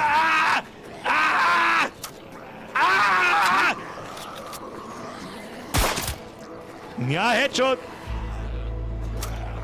Oh shit, keine Munition. Keine Munition! Lassen wir uns fressen und schauen wir, wie es ausschaut, wie wir tot sind. Zum O-Testen hat es gelangt. Mehr, glaube ich, brauchen wir nicht sehen. Da schauen wir auf alle Fälle mal wieder hinein. Da die Vorschläge, aber da braucht es ein bisschen Progress. Da fehlt noch ein bisschen was. Schauen wir mal, was passiert. 68! Ja, zählt meinetwegen auch als doof, ist mir wurscht. Ja, aber allzu viel aushalten tut man nicht. Wer weiß. Dun, dun. Und ein Achievement kriegen wir auch recht so. Ja, Topf ist Topf! Ah, schau, wie gut ein Stream Deck funktioniert, das ist ein Wahnsinn. Ah, wie früher. Wahnsinn. 36 Töpfe dieses Jahr schon. Das kann ich fast nicht glauben. Naja. Es ist eine geile Idee mit dem Zielen. Das bin ich halt bei Project Zomboid nicht gewohnt. Da glaube ich, kannst du nämlich bloß in die Richtung navigieren schießen und hoffen, dass du triffst. Und dann ist Zufall, ob Oberkörper, Kopf oder was auch immer. Glaube ich, bin mir jetzt auch nicht hundertprozentig sicher.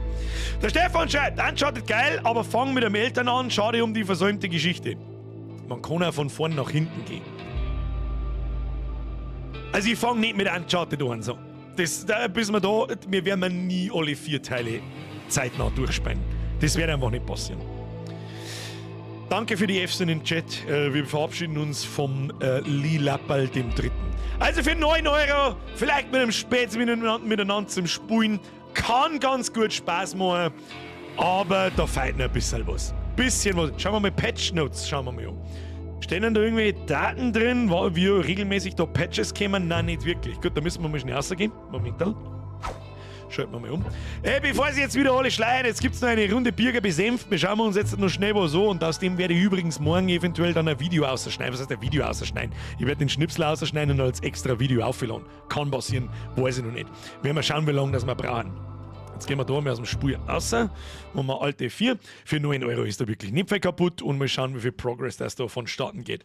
Können wir auch direkt einmal schnell schauen. Das schauen wir uns schon noch schnell an.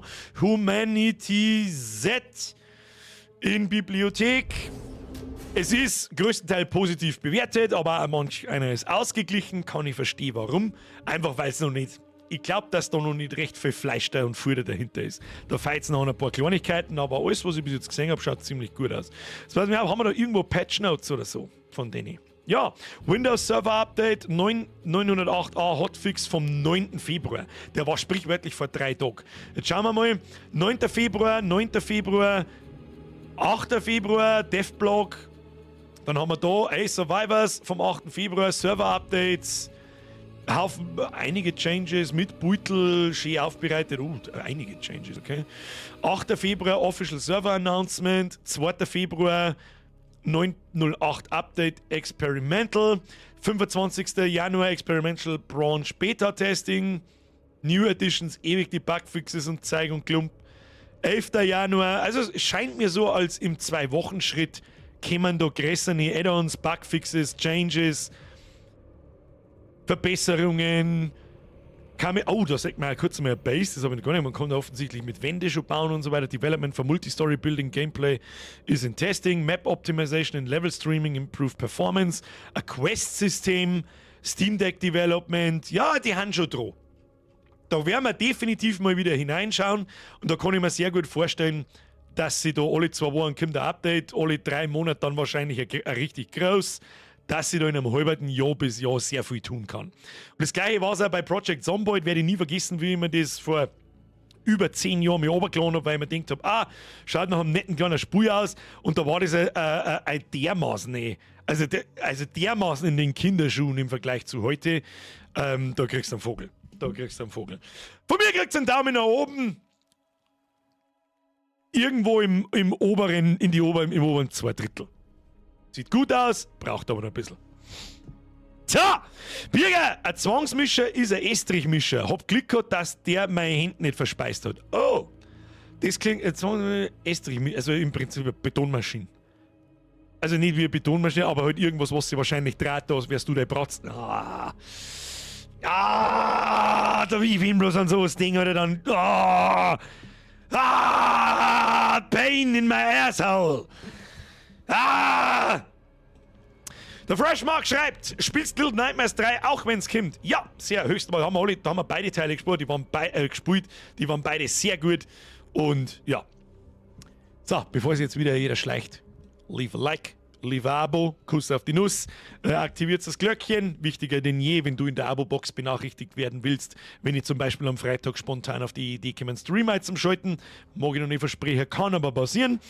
Dann kommt nächste Woche am 21. Last Epoch. Last Epoch ist ein ARPG, sowas wie Diablo 4 oder Path of Exile bzw. Path of Exile 2 und es ist sehr beliebt, es hat sehr gute Bewertungen und da kann es passieren, dass wir an einem Wochenende einmal reinschauen, ARPG, da geht es wirklich weniger um Blödsinn oder um was herzuhängen, ja vielleicht auch ein bisschen um was herzuhängen, da bin ich dann zu meiner Belustigung da, sitze mich da rein und wir schauen uns das miteinander an und das braucht ein bisschen mehr wie 2 Stunden. Da müssen wir vielleicht 2 Stunden, 4 Stunden, 5 Stunden, 6 Stunden hineinzocken, damit wir ein Gefühl von dem ARPG kriegen. Das schaut gar nicht schlecht aus, eventuell machen wir das am Wochenende in einer Woche. Kommt aus dem Early Access, glaube ich, am 21. Januar. Das ist nächste Woche. Der Mittwoch. Schauen wir mal. Und dann, glaube ich, schauen wir uns nächsten Montag an? Uncharted. Sollen wir anfangen mit Uncharted? Bock auf ein Story-Game? Machen wir eine Umfrage. Das muss ich jetzt noch schnell wissen. Und dann schauen wir uns eine Runde Bürger besänft und wir schauen uns miteinander etwas an. Achtung! Da muss ich mich wieder selber, weil ich da drin keine Umfrage nicht starten kann, ich krieg's kotzen. Warte mal, kann ich das vielleicht doch Docs? Das passen wir auf YouTube-Chat. Und YouTube-Chat auf, Chat-Funktion für diesen Livestream deaktiviert. Das macht überhaupt keinen Sinn. Docs, Restream-Chat, YouTube Live Control Panel. Was kann ich da machen? Ein neues Design ist bald verfügbar. Google verleiht der Anmeldeseite ein modernes Design. Aha. Muss ich mir jetzt in meinem eigenen Stream für mein... Ach, leck mich. Hat sich schon wieder erledigt. Da klicke ich lieber auf meine eigene Stream. In muss dieses Control. Halt doch dein Maul. So, jetzt mal so wacht. Das darf mich jetzt interessieren. Umfrage starten. Was hätte man sonst da zur Auswahl? Was fangen wir an? Fragezeichen. Uncharted 4. Was haben wir noch zur Auswahl? Was hätte man noch so? U-Boat habe ich noch auf der Liste. Das ist auch ein Indie-Game. War eigentlich diesen Mittwoch gekommen, aber diesen Mittwoch kommt Skull and Bones und das habe ich euch versprochen, das werden wir uns anschauen, wehe irgendjemand zahlt für das Spiel 70 oder 80 Euro vorher, dem hau ich einen Knocker nach. Der Herr Baumgartner schreibt, der Last of Us 2 fertig spielen. Der Last of Us 2 haben wir fertig gespielt. Du hast eventuell was nicht mitgekriegt. Man muss nachholen. Mit The Last of Us 2 haben wir durch. Steam, Next Fest Demos. Diablo Immortal. Next Fest Demos, lass mich mal, was haben denn Next Fest Demos gleich wieder? Was ist denn das? Ja, aber und wann sind die? Damit ich ein bisschen der Zuschauerschaft erklären kann, was ist das, bevor es dafür abstimmen und gar nicht wissen, was es ist. Was ist ein Exit 8? Zwei Leute schreiben schon Exit 8. Was ist Exit 8? Ich habe mir schon Sachen vorgeschlagen, die ich nicht weiß. Exit 8. 8? Dead and Exit 8. Ist geplantes Veröffentlichungsdatum 18. Februar. Meint ihr Dead and Exit 8? Ist es das? Wer hat das geschrieben? Diablo Mobile. Maxi Jodel schreibt ja. Stefan schreibt ja. Zu was schreibt's ja? Ich weiß nicht mehr. Wo. Was ist denn jetzt da gegangen? Wir müssen lassen, was noch fertig spielen. Wir waren ja erst bei 60%. Stimmt. Stimmt, Sprengi. Das habe ich natürlich vergessen. Retro-Reise. Bauerndemo? Eher nicht. Exit 8 ist geil. Enshrouded. Zu lang. 50 Stunden aufwärts schinken. Mach Project Brote und Brötchen. Was ist das? Wie weiß man mit Poppy Playtime, Skull and Bones, Beta schon gespielt? Absoluter Quatsch. Nein, eben nicht. Das werden wir uns miteinander schauen. Ich habe speziell darauf gewartet, bis das Spiel released wird. Schauen wir uns diesen Mittwoch an. Landi, LS25 Demo-Version. Gibt's das schon? Neue Story von Portal 2, Landwirtschaftssimulator. Landi, hast was mit Zerpimmelung. Ja, Uncharted. Da glaube ich, hat eine coole Story. Es ist sowas wie Tomb Raider, bloß mit einem männlichen Protagonisten. Glaube ich habe noch nie uns gespielt, aber so darf ich es auffassen. Es ist so eine Art, ich glaube, so ein junger, mehr actionlastiger Indiana Jones. Kann man so Uncharted beschreiben? Ich hoffe. Wolfric! Bei Zomboid ist es, wie du sagst, nur ob und dass du triffst, hängt von diesem Schussskill ab. So wird die Trefferchance berechnet und auch wo du triffst. Denkst du das, Herr Wolfric? Merci dir. Jack the Ripper. Birger, danke, dass du immer mit so genialen Content versorgst. Leider heute nur im Nachschau-Squad. Herr Ripper, im Nachschau-Squad muss sagen, nicht mehr sitzen, damit er existieren kann. Gruß auf die Nuss, Gruß an den Nachschau-Squad. Von Silent Hill gibt's was Neues. Das habe ich auch gesehen. Da gibt's eine Demo, aber nur für PlayStation. Und ich habe die PlayStation schon zurückgebracht. Kommt im Horror-Oktober. Trust me. Silent Hill Short Message, PS5 kostenlos, kommt im Horror-Oktober. Jason Walker schreibt, nice, danke dir, ich weiß nicht warum. GTA RP war da auch mal geplant, oder? Da können wir GTA 6 aussitzen. Cocoon ist im Game Pass. Was ist ein Cocoon? Viewfinder? Sag mal es nicht. Was sind das alles für Spiele, Alter? Momentan haben wir ein dermaßenes Spieleloch. dass es Schmerzen verursacht. Und das verursacht auch mir ein bisschen Schmerzen. Das haben wir so noch nie gehabt, weil ich nicht weiß, dass man speien sollen soll. Ich habe nichts auf dem Schirm, da wo ich sage, oh yeah, wenn das kommt, geil, wenn das kommt, geil, wenn das kommt, geil. Alles, was ich da so auf dem Schirm habe, ist erst irgendwann im September. Wie Stalker. Und ja gut, Last Epoch, aber Last Epoch ist nichts für einen Stream Montag, Mittwoch. Das ist 100, 200, 500 Stunden Schinken-Spei zum Dahinpimmeln. Was haben wir noch? Als langjähriger Playstation-Spieler kann ich Uncharted 4 nur empfehlen. Ich glaube, Uncharted 4 wird es auch ohne Umfrage. Ich sage dir, was ist. Postal 2, na. Spaceborne, die Spaceborne 2 kenne ich nicht. Viewfinder ist auch noch gut. Schauen wir uns an, was ist Viewfinder? Was ist Cocoon? Cocoon schaut so seltsam aus.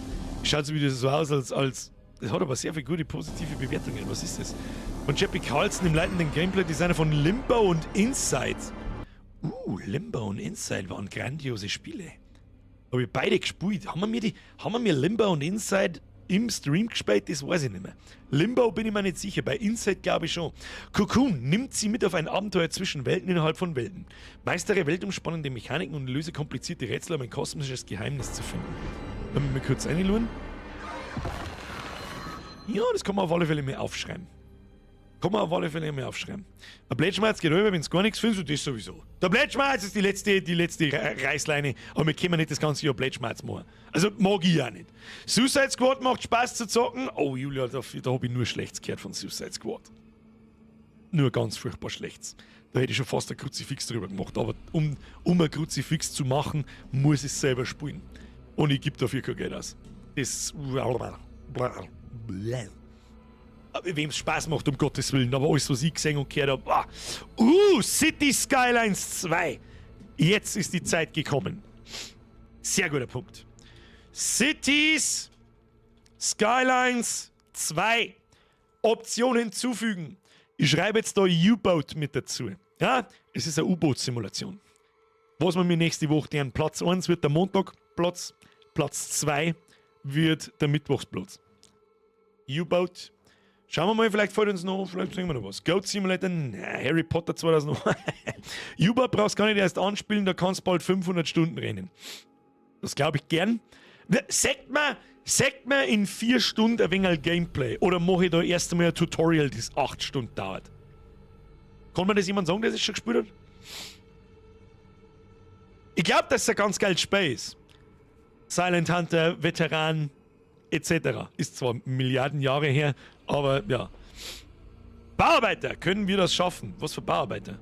U-Boat ist super, Transport Viewer 2 wäre auch mal wieder ganz schön, habe ich auch schon überlegt gerade. Da darf ich mich so stark auf den 3. Teil endlich einmal gefreut. In U-Boat siehst du in 4 Stunden viel. Also ist schon nicht das, was wir haben im Tutorial, wenn wir fertig haben, oh das ist einfach tschüss. Superliminal, was war denn Superliminal? Okay, sag mal was, Superliminal. Mal schnell schauen. Schau, innere Realität ist Wahrnehmung und komme in diesen anspruchsvollen Puzzlespiel aus der Ego-Perspektive, einem surrealen Traum, in dem du mit Hilfe deiner Perspektive und Tiefenwahrnehmung schaust. Ach, das ist das, wo man... Ja, ich kenn's schon. Ja, das kann man auch mit. Das schreibe ich jetzt auch direkt einmal da auf, jetzt passen wir acht. Wie wir schon dabei sind, jetzt müssen wir dann mit der Besänftigung anfangen. Ihr kennt's mich, ich laufe wieder bis um 11:30. Jetzt passen wir auf. Horror-Games, Retro-Reise, allgemeine Games, Indie-Games. Da die jetzt schon unter Indie-Games stehen. Das war einmal Cocoon, das hat ganz cool ausgeschaut und vor allem ist von einem unfassbar guten Entwickler. Und dann haben wir Subliminal. Das müsst ihr jetzt sagen, was das ist. Das spielt man mit der Perspektive, das habe ich schon mal gesehen. Wenn du von einem Objekt in einem Spiel weiter weggehst, wird es größer. Oder umdreht, kleiner. Und wenn du nicht dahin gehst, wird es größer. Und dann kann man das nehmen, woanders hinstellen. Und dann gehst du wieder weg und dann bleibt es so groß. Und dann kannst du aufspringen und das, ja, da stehen wir wieder wie komplett Behinderte. Es kann nur gut werden. Und was ich auch gerne mal machen darf, anreidige Spiele. Als neues Streaming-Format vielleicht sogar. Zugegeben, das ist ein bisschen geklaut und abgekupfert vom Henno seine 3 schäbigen Spiele. Aber wir spielen uns durch sämtliche Steam-Spiele, die unter 1 Euro kosten.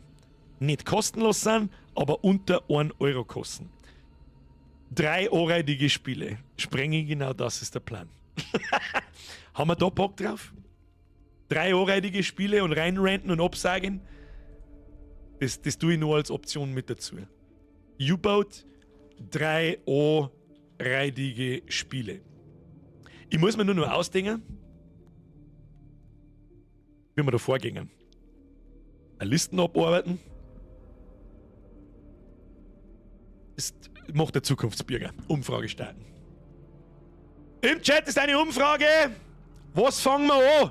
Nächste Woche, was spielen wir? Ich möchte auf alle Fälle Uncharted 4 sehen. Da sehe ich, es ist ein männliches Tomb Raider mit einem coolen Charakter, glaube ich. Und sehr viel Action, ein bisschen Ballern, gute Story, Jump'n'Run-Elemente etc. Rest wird sich herausstellen, mehr weiß ich auch nicht. Sehr gut bewertet und allgemein sehr beliebt. 3 anreitige Spiele, Uncharted 4, das hört sich doch extrem solide an. Hä? Hört sich das extrem solide an? Der Freshmark hat übrigens recht, wieso absagen kann ja gut sein. Hey, wenn wir mir für unter 1 Euro ein cooles Spiel finden, dann sage ich das natürlich nicht ab. Die Wahrscheinlichkeit, dass wir mir ein gutes Spiel finden für unter 1 Euro, ist relativ unwahrscheinlich. Und wir müssen uns bloß noch ein Auswahlverfahren überlegen, wie wir da vorgehen. Ich glaube, es gibt, auch in Steam eine extra Kategorie für Spiele unter 1 Euro. Und da werkeln wir uns einfach durch von oben nach unten. Irgendwie, das finde ich dann schon aus. Da können wir uns auch im Discord dann unterhalten, im Chat und so weiter und so fort. Aber ich sage schon, 200 Stimmen, das sind genügend für mich. 38% Uncharted 4, 38% 3-eureidige Spiele. Perfectly balanced as all things should be. Auf euch ist Verlass! Sehr schön! Und ich glaube, auf das habe ich auch am meisten Bock. Uncharted 4, schauen wir mal schnell Playtime noch, wie lange dauert das? Uncharted 4 Playtime, da habe ich schon ein paar Mal nachgeschaut. 15 Stunden. Das heißt, es sind im besten Fall 6 bis maximal Sim-Streams. Das ist optimal. Das sind nicht 1,5 Monate, begleitet uns das dann. Vielleicht hauen wir auch mal wieder einen Freitag rein, wo wir ein bisschen Progress machen, wo wir 3-4 Stunden spielen. Und dann kriegen wir das. Das ist nice, absolut perfekt. Und wenn sich herausstellt, dass 3-eureidige Spiele sich als amüsantes Format herauskristallisiert, eureidige Spiele gibt es viele. Wir werden sehen, wie wir die so stellen. Das hört sich richtig gut an. So, Kinder! Und jetzt schauen wir uns noch was an.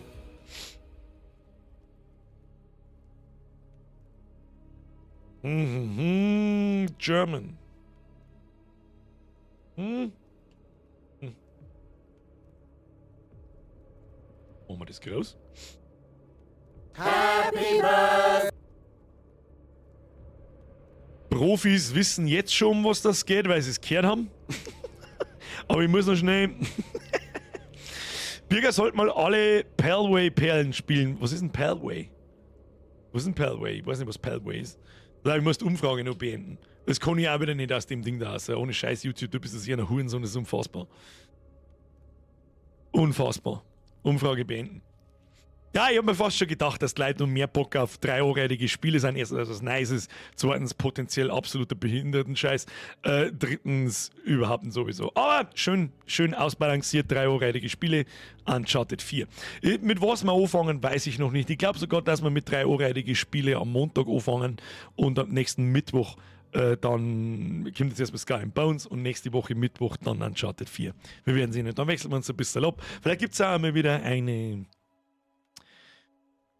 Wie soll ich sagen, vielleicht gibt es mal wieder eine Retro-Reise, für die ist auch schon lange mal wieder Zeit, aber die Sachen brauchen ein bisschen Vorbereitung und so weiter und so fort und das ist momentan oft einmal nicht so ganz einfach. Liegt aber hauptsächlich an mir, weil ich ein absoluter Hurentrottel bin und nicht weiß, wo man da anschickt. Ich sag's euch, was es ist.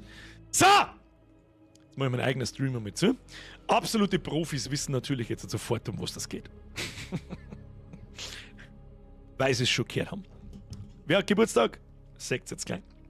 So, an den Nachschau-Squad. Ich hoffe, schauen wir mal, ob ich wenn ab jetzt nichts mehr kommt, dann habe ich da einen ganzen Teil weggeschnitten, weil wir gecopyright-strikt wurden. Wenn ich gar nichts wegschneide, dann haben wir einfach gestrikt worden und wir sehen uns erst wieder in 1,5 Wochen. Wenn einfach nichts feit, weil it is what it is, dann weißt du es dann schneide ich das wahrscheinlich morgen aus einem Video raus und oder zu einem Video zusammen und lade es separat hoch als eigenständiges Birger besänft. So, was wir uns jetzt anschauen, ist etwas. Wir machen da jetzt ein Video am besten draus. Das ist ein bisschen ungewohnt. Das bin ich nicht gewohnt, wenn ich Live-Video mit Ansage machen muss. Hallo! Schalten wir zuerst um, schalten wir dann um, machen wir mal so. So, Wie Sie sehen, sehen Sie nichts. Wir sehen mal einen kleinen... Diese Elemente lasse ich übrigens drin. Damit es mich nicht so leicht aus dem Leben ausstriken. Na, oder lassen wir es mal heraus beim ersten Mal. Lassen wir es mal heraus. Machen wir dann beim zweiten Durchgang.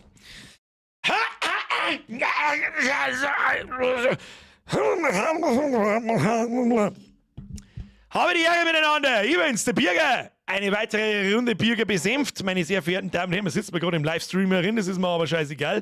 Der Chat wird nachher einblenden. Es ist mir wieder eine Zeit gekommen, um irgendetwas, wovon ich keine Ahnung habe, zu beurteilen und zu besänfen. So schaut's aus. Wenn man da im Hintergrund sagt, was schauen wir uns halt an? Der Chat weiß teilweise schon Bescheid. Wir haben uns schon öfters mal darüber unterhalten. Ich mag Marvel, speziell die Filme. Ich bin jetzt nicht so der große Comicleser, aber Marvel-Filme, vor allem bis zu Endgame, war ich großer Fan. Seit eigentlich auch der Hulk damals und so. Und ich bin ganz furchtbar großer Fan von einem ganz bestimmten Helden aus dem eigentlich Marvel-Universum, der da aber noch nicht Teil davon ist, etc., etc. Von einem Herrn Deadpool. Und heute ist ein Trailer erschienen, heute oder gestern, bin mir nicht hundertprozentig sicher, ist aber auch scheißegal, vom neuen Deadpool-Film, der im Juli kommt. Und wir werden uns jetzt miteinander einmal den Trailer in einem Zug schauen und dann werden wir die Szenen nochmal so ein bisschen auseinandernehmen, was wir da so für Raritäten sehen und was nicht. Da ist dann auch der Chat dabei. Das hier ist nämlich ein Livestream, der mich dann an Sachen erinnert, die ich vielleicht übersehe. Und dann würde ich sagen, laber nicht so viel Scheiße, damit das Video diesmal nicht 3/4 Stunde dauert, sondern vielleicht kriegen wir es diesmal auf eine Viertelstunde hin. Los geht's. Trailer dauert 2 Minuten 24, ist auf Deutsch, ist aber auch auf Englisch verfügbar. Manche Leute haben da ein Problem damit. So, bitte lehnen Sie sich zurück. Los geht's. Happy Birthday to you. Okay, schon gut, okay. Es waren ein paar harte Jahre. So viel ist sicher. Sie ist so Aber scharf. ich bin glücklich. Dank jedem Einzelnen von euch bin ich der glücklichste Mensch der Welt. Wünsch dir was, Baby. Ist so scharf.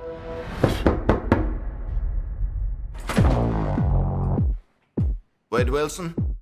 Wer fragt? Wow. Soll mir das etwa Angst machen? Pegging ist für mich nichts Neues, Freundchen. Aber für Disney.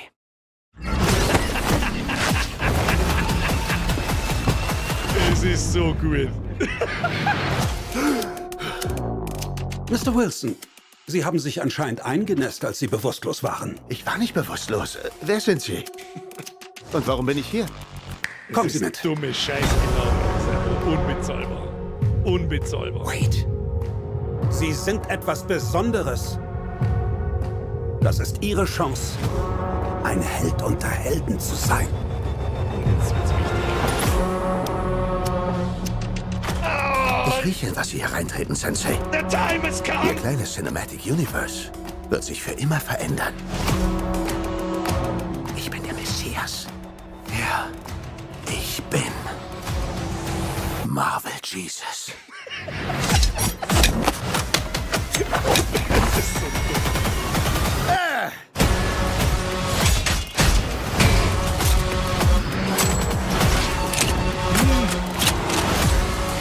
Hilfe, bitte! Fuck!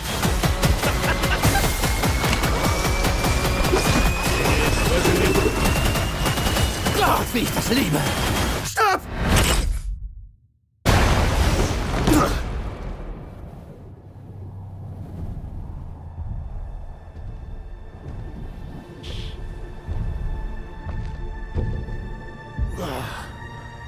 Steh da nicht so blöd rum, du Affe. Ich will mal hoch.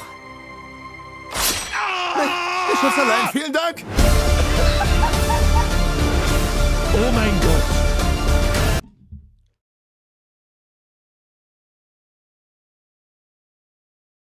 Ich glaube, da ist alles drin, was ich sehen wollte.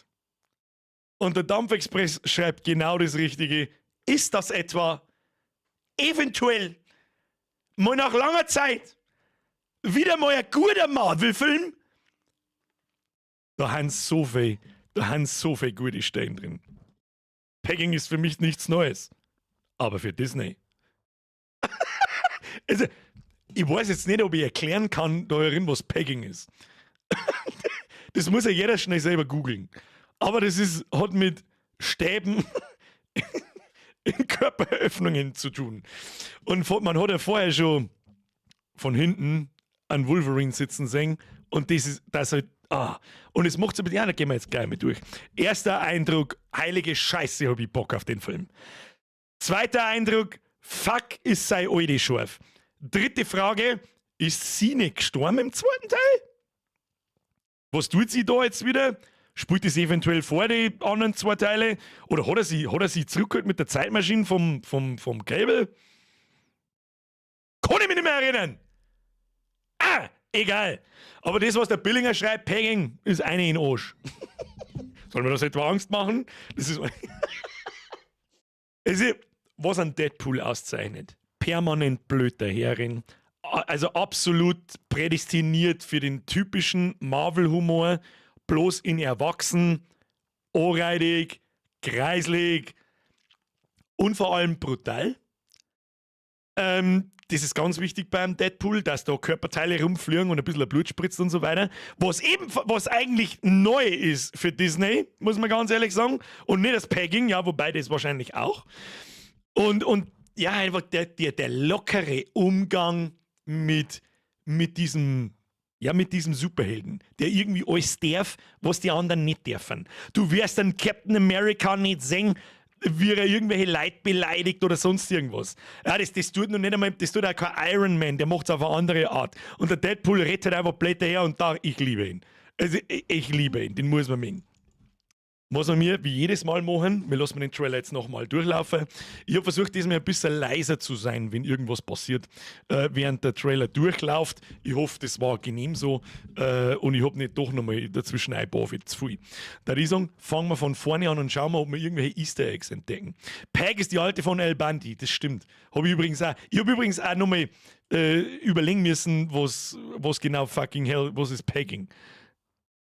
Wissen die meisten Leute wahrscheinlich auch nicht. Aber wer im Internet unterwegs ist, weiß es dann wahrscheinlich schon. Haben wir Post-Credit-Scene? Haben wir keine Post-Credit-Scene. Aber was wichtig ist, exklusiv im Kino und offensichtlich kommt der Film im Juli schon. Das ist zwar schon früh, das ist 5 Monate. Da habe ich jetzt nicht damit gerechnet. Kennt jemand den ersten Trailer mit ihm und mit dem Hugh Jackman? Da wo sie auf dem Sofa sitzen und sich da ein bisschen auch nicht sehenswert. Na gut, jetzt legen wir den Trailer, damit wir einigermaßen vorankommen. Wer ist da auf dem Beutel alles drauf? Seine alte offensichtlich, dann die alte aus Teil 1, kommt in Teil 2 vor, ich weiß nicht mit Sicherheit, da wo ihm sein Arm nachwächst und so. Und dann da sitzt er mit dem Babyarm. Es ist so eine geistig behinderte Scheiße. Ja, fangen wir mal an. Der Colossus ist auf alle Fälle da. Sie kennt man auch. Ist sie nicht diese Lesben-Tussi X-Men aus dem 2. Teil? Ich glaube schon, oder? Ist schon sie. Aber da schaut es noch ein bisschen anders aus. Wer sie daneben ist, weiß ich jetzt gerade nicht. Kann da dabei gewesen sein. Weiß ich nicht. Übrigens, wer beide Deadpool-Filme noch nicht gesehen hat, Deadpool 1 ist übergrandios, übergrandios. Und der 2. Teil ist auch nicht schlecht. Der ist nicht so gut wie der erste, finde ich, aber der erste Teil kriegt von mir 10 von 10, der 2. kriegt 9 von 10. Wer ist die scharfe Alte? Die zeige ich dir gleich. Das ist ein Deadpool, sehr Alte. Okay, schon gut, okay. Wer war denn der es waren Dicke? ein Weiß ich nicht paar mehr. Jahre. Sie ist die Alte. So viel ist sicher. Scheiße, zu spät auf Pause gedrückt. Hören wir mal weiter. Da ist jetzt, glaube ich, noch nicht recht viel Besonderes. Ich sollte vielleicht ein bisschen besser auf den Hintergrund aufpassen, ob man da vielleicht irgendwelche Anspielungen. Das Universum ist, oder die Filme sind auch dafür bekannt, dass da so viele Easter Eggs und Anspielungen drin sind. Am Ende, das ist eigentlich einer der besten Witze ever, am Ende von Deadpool 1 oder ich glaube vom 2er, da geht es um Zeitreisen und so einen Scheiß. Am Ende von Deadpool 2 in der Post-Credit-Scene, glaube ich, oder ist es im Nachhinein verfilmt worden, ist scheißegal. Da sitzt dann der Ryan Reynolds als Deadpool da und sitzt in seinem Büro und so weiter. Und dann schickt er sich selber, es ist so geil, grenzgenial dumm, schickt er sich selber in die Vergangenheit und bringt sich selber um, währenddessen er ein Skript für The Green Lantern liest. Es ist so gut. Aber ich bin glücklich. er ist glücklich. Dank jedem Einzelnen von euch. Ah, er kennt man auch, er ist in dem Special Forces Squad dabei, da wo der Brad Pitt dabei ist, der aber unsichtbar ist und er ist dabei und er kann einfach gar nichts. Da stellt er sich sein eigener Squad zusammen und er ist dann dabei, der am allerwenigsten kann. Er ist halt, glaube ich, der Einzige, der nichts kann, der überlebt in dem Squad. Alle anderen sterben einfach. Bin ich der glücklichste Mensch der Welt. Und sie sagt mir Wünsch schon, dir was. sie ist so unfassbar. Es gibt einen wie soll ich sagen, es gibt einen Unterschied zwischen scharf und schön. Sie ist beides. Und es gibt viele scharfe, es gibt viele schöne, aber beides, scharf und schön gleichzeitig, ist extrem selten. Baby. Was da eventuell wichtig ist, war erstens, warum feiert er da seinen Geburtstag? Was kann uns das sagen? Weiß ich nicht. Warum haben da Charaktere, ich lese gerade im Chat auch wieder, dass er, ich weiß nicht, wie er heißt, dass der da ja auch im zweiten Teil gestorben ist. Weiß ich nicht mehr hundertprozentig. Warum ist der da wieder da? Warum ist seine Frau wieder da? Warum haben da... Ich bin mir auch nicht sicher, stirbt nicht auch die Alte? Die Blinde? Bin mir nicht hundertprozentig. Wieso haben die alle wieder da? Wieso bläst er genau eine Kerzen aus? Hat er es alle wieder zurückgebracht? Hat er die Zeitmaschine irgendwie hergenommen? Das wird hundertprozentig erklärt, aber das hat schon einen Sinn, warum er da mit einem Geburtstagsding anfängt. Was da wohl die Bürgerin sagt, sie meint ja, du, für das, was für mich zum Beispiel eine Rachel Weisz ist, oder sie, ich weiß ihren Namen leider Gottes nicht, oder eine Kate Beckinsale, da wo ich sage, scharf und schön gleichzeitig, und wo ich sage, Wood. Das ist für die Bürgerin übrigens sowas wie der Brad Pitt. Ah, da muss ich mir mal halten, das habe ich zu akzeptieren. It is what it is.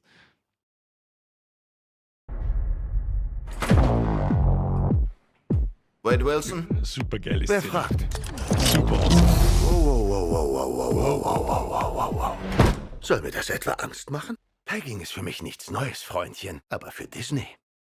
Und das Durchbrechen, wie nennt man das? Das Durchbrechen die vierte Dimension, wenn die Schauspieler mit der Kamera interagieren, mit dem Zuschauer agieren. Das ist noch nie, glaube ich, vorgekommen in irgendeinem Marvel-Film, aber er kann sich's erlauben. Deadpool. Abgesehen davon übrigens Ryan Reynolds als perfekte Schauspieler dafür.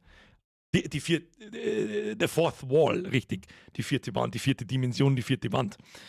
Genau das. Und das ist so. Es ist ein unfassbar guter Witz. Pegging ist für mich nichts Neues, aber für Disney. Und schaut halt die direkt in der Kamera an und meint dich als Zuschauer. Super, ein sehr guter Witz. Sehr, sehr, sehr guter Witz. Ja. Aber jemand hat gefragt, warum Haare. Er hat offensichtlich ein Toupet am Kopf festtackert gekriegt. Wer übrigens nicht weiß, was der Deadpool kann, was zeichnet einen Deadpool als Superhelden aus? Er ist so gut wie unsterblich und ist am Wolverine sehr ähnlich. Er ist ein Regenerator. Das heißt, wenn du ihm einen Arm abhackst, dann wächst er einfach wieder nach. Wenn du ihm eine Kugel in den Kopf schießt, dann verheilt es einfach instant, genau wie beim Wolverine. Darum hat man am Wolverine zum Beispiel dieses Adamantium, ich habe keine Ahnung, Skelett eingebaut mit den 3 Krallen, die da vorne eigentlich aus seinen Fingern rauskommen und ihm jetzt mal wieder wehtun, die fährt wieder eine und Ding. Und was ganz furchtbar wichtig ist, natürlich, was der Dampfler schreibt, er ist saulustig. Er hat halt diesen Charakterzug, dass er eigentlich ein Anti-Held ist. Das spielt eine ganz große Rolle. Seine bevorzugten 2 Waffen sind 2 Katanas oder eben seine 2 Desert Eagles, was nachher noch eine Szene kommt, die auch sehr cool Gänsehaut, die ist ziemlich cool. Die darf sie aber auch bloß er erlauben, sonst war es nicht so cool. Oh Marvel, du wärst mir doch nicht. Sag mir nur die Tackerspuren von warum eine Perücke aufkleben, wenn man es festtackern kann. Was ist. Vorher hat jemand im Chat geschrieben, irgendwas mit TVA. Was ist denn das für eine Anspielung mit TVA? Habe ich da irgendwas nicht, kriege ich da was nicht mit? Was ist denn TVA? Kriege ich da was nicht mit? Naja. Ich werde es mir schon aufklären, ich werde es dann nebenbei im Chat lesen. Wer sich übrigens wundert, was labert der Typ? Übt mir mal in den Chat ein. Ach, Loki-Serie, okay, die habe ich nicht gesehen. Ich bin absoluter Anti-Serien und Marvel schon gleich überhaupt nicht.